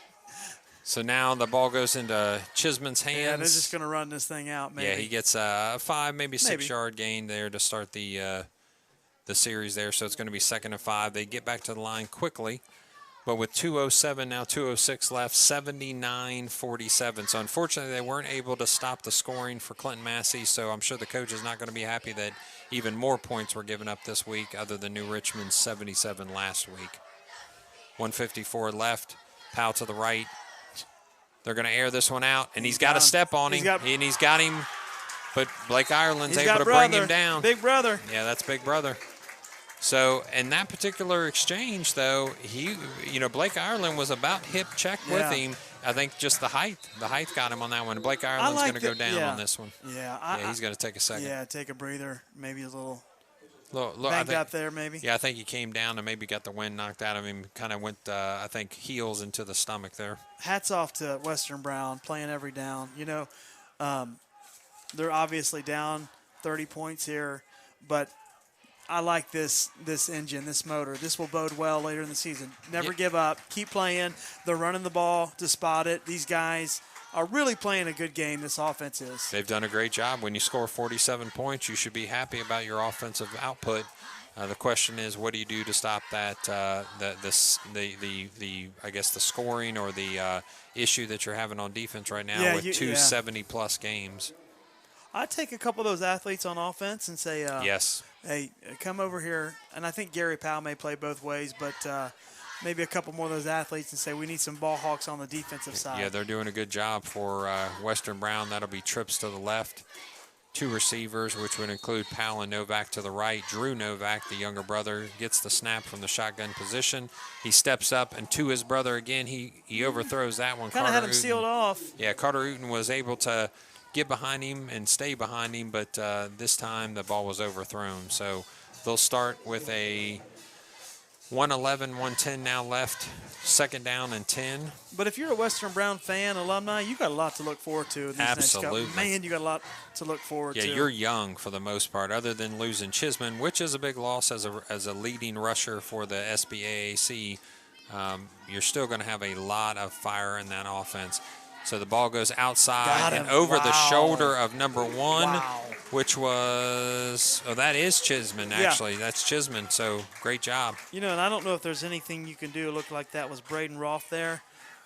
And that was just a well-thrown ball, kind of threw him open, and just this kid's good, folks. This quarterback he opened up his stance and just kind of chucked it. I mean, it wasn't that he was trying to look for a beautiful spiral to hit him in the chest. He just kind of reared back, opened his stance, and threw it as hard as he could to the outside edge. And when Chisman is able to bring it down. So with a point after attempt and potentially a 54th point being hung on the Clinton Massie Falcons, with 47 seconds left. When is the last time Clinton Massie's had 50-plus points scored on them in a regular season game? The only one in a regular season game, I wouldn't know. I think the only time I remember a score that high would be going back to a playoff game against the Blanchester Wildcats. Wow. So when Nick Anabnett was the head coach at Blanchester, I believe there was maybe a 41-7. Good. You got that in the vault. I do, somewhere back there, but I wonder amongst the cobwebs. Yeah.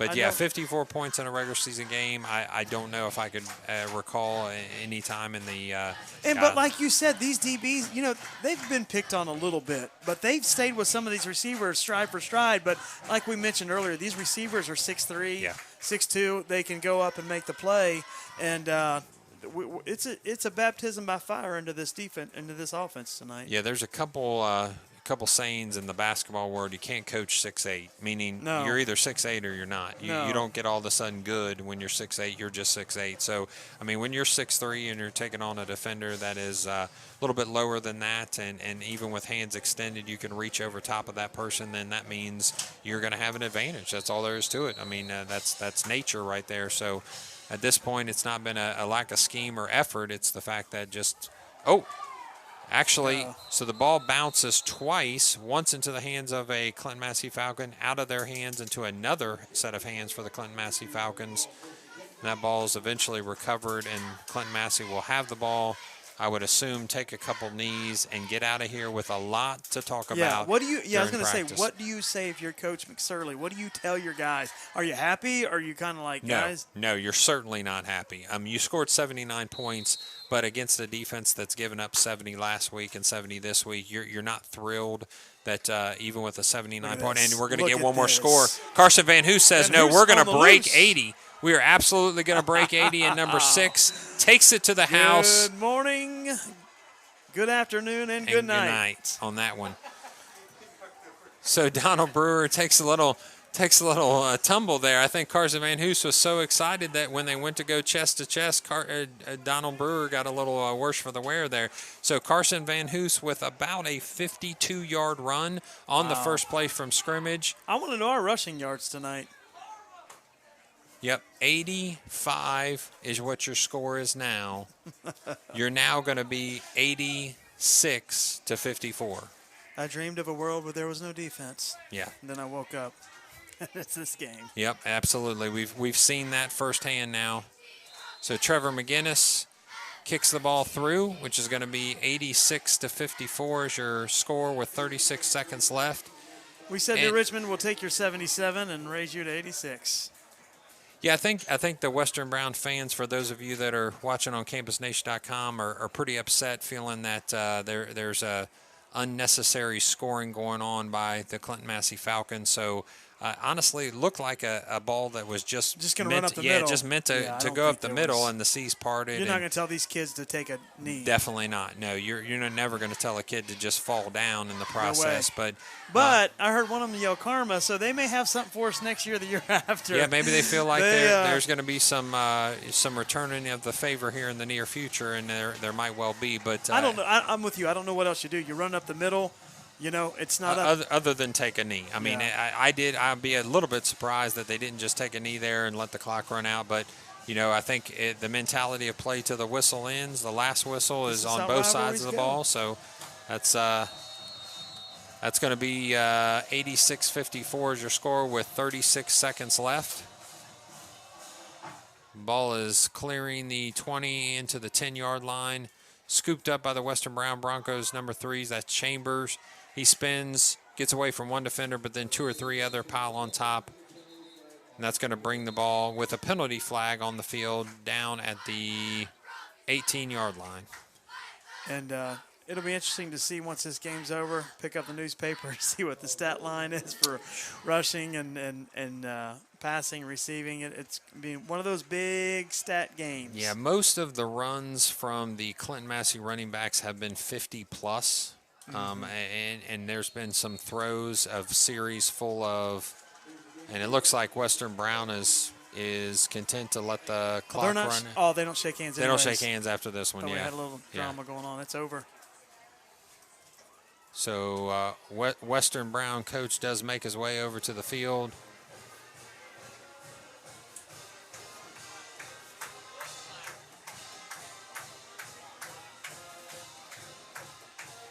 So Western Brown, I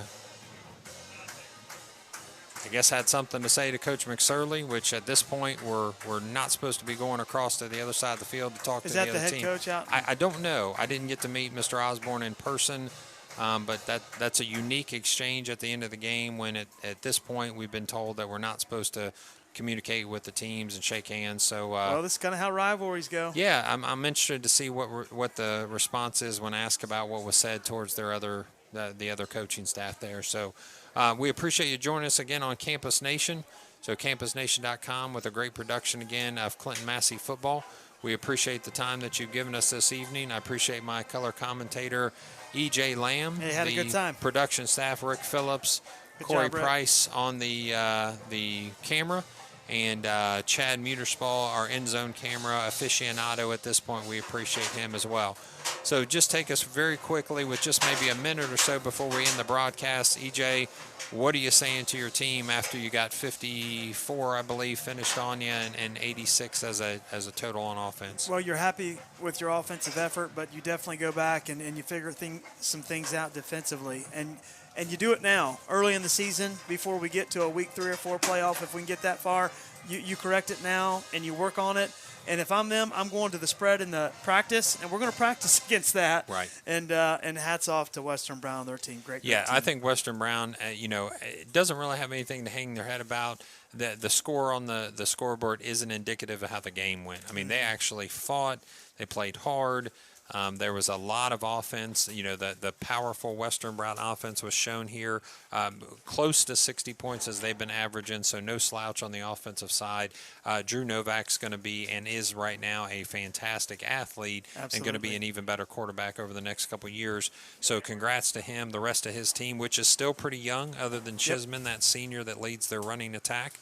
I would think that, this is a team that we're going to see at the top of the ranks here over the next couple of years. Yep. It's going to be fun to watch these next 2 years, and after this tonight, it's going to be a bit of a rivalry, I'm sure, to watch. Yeah, we hope that there's no malintent intended on either side of the coin here. So we'll go ahead and end this broadcast, thanking our team again for their time and the production, thanking you for joining us for this major offensive explosion game between the Clinton Massie Falcons and the Western Brown Broncos. Hope to see you next week. Stay safe, everyone.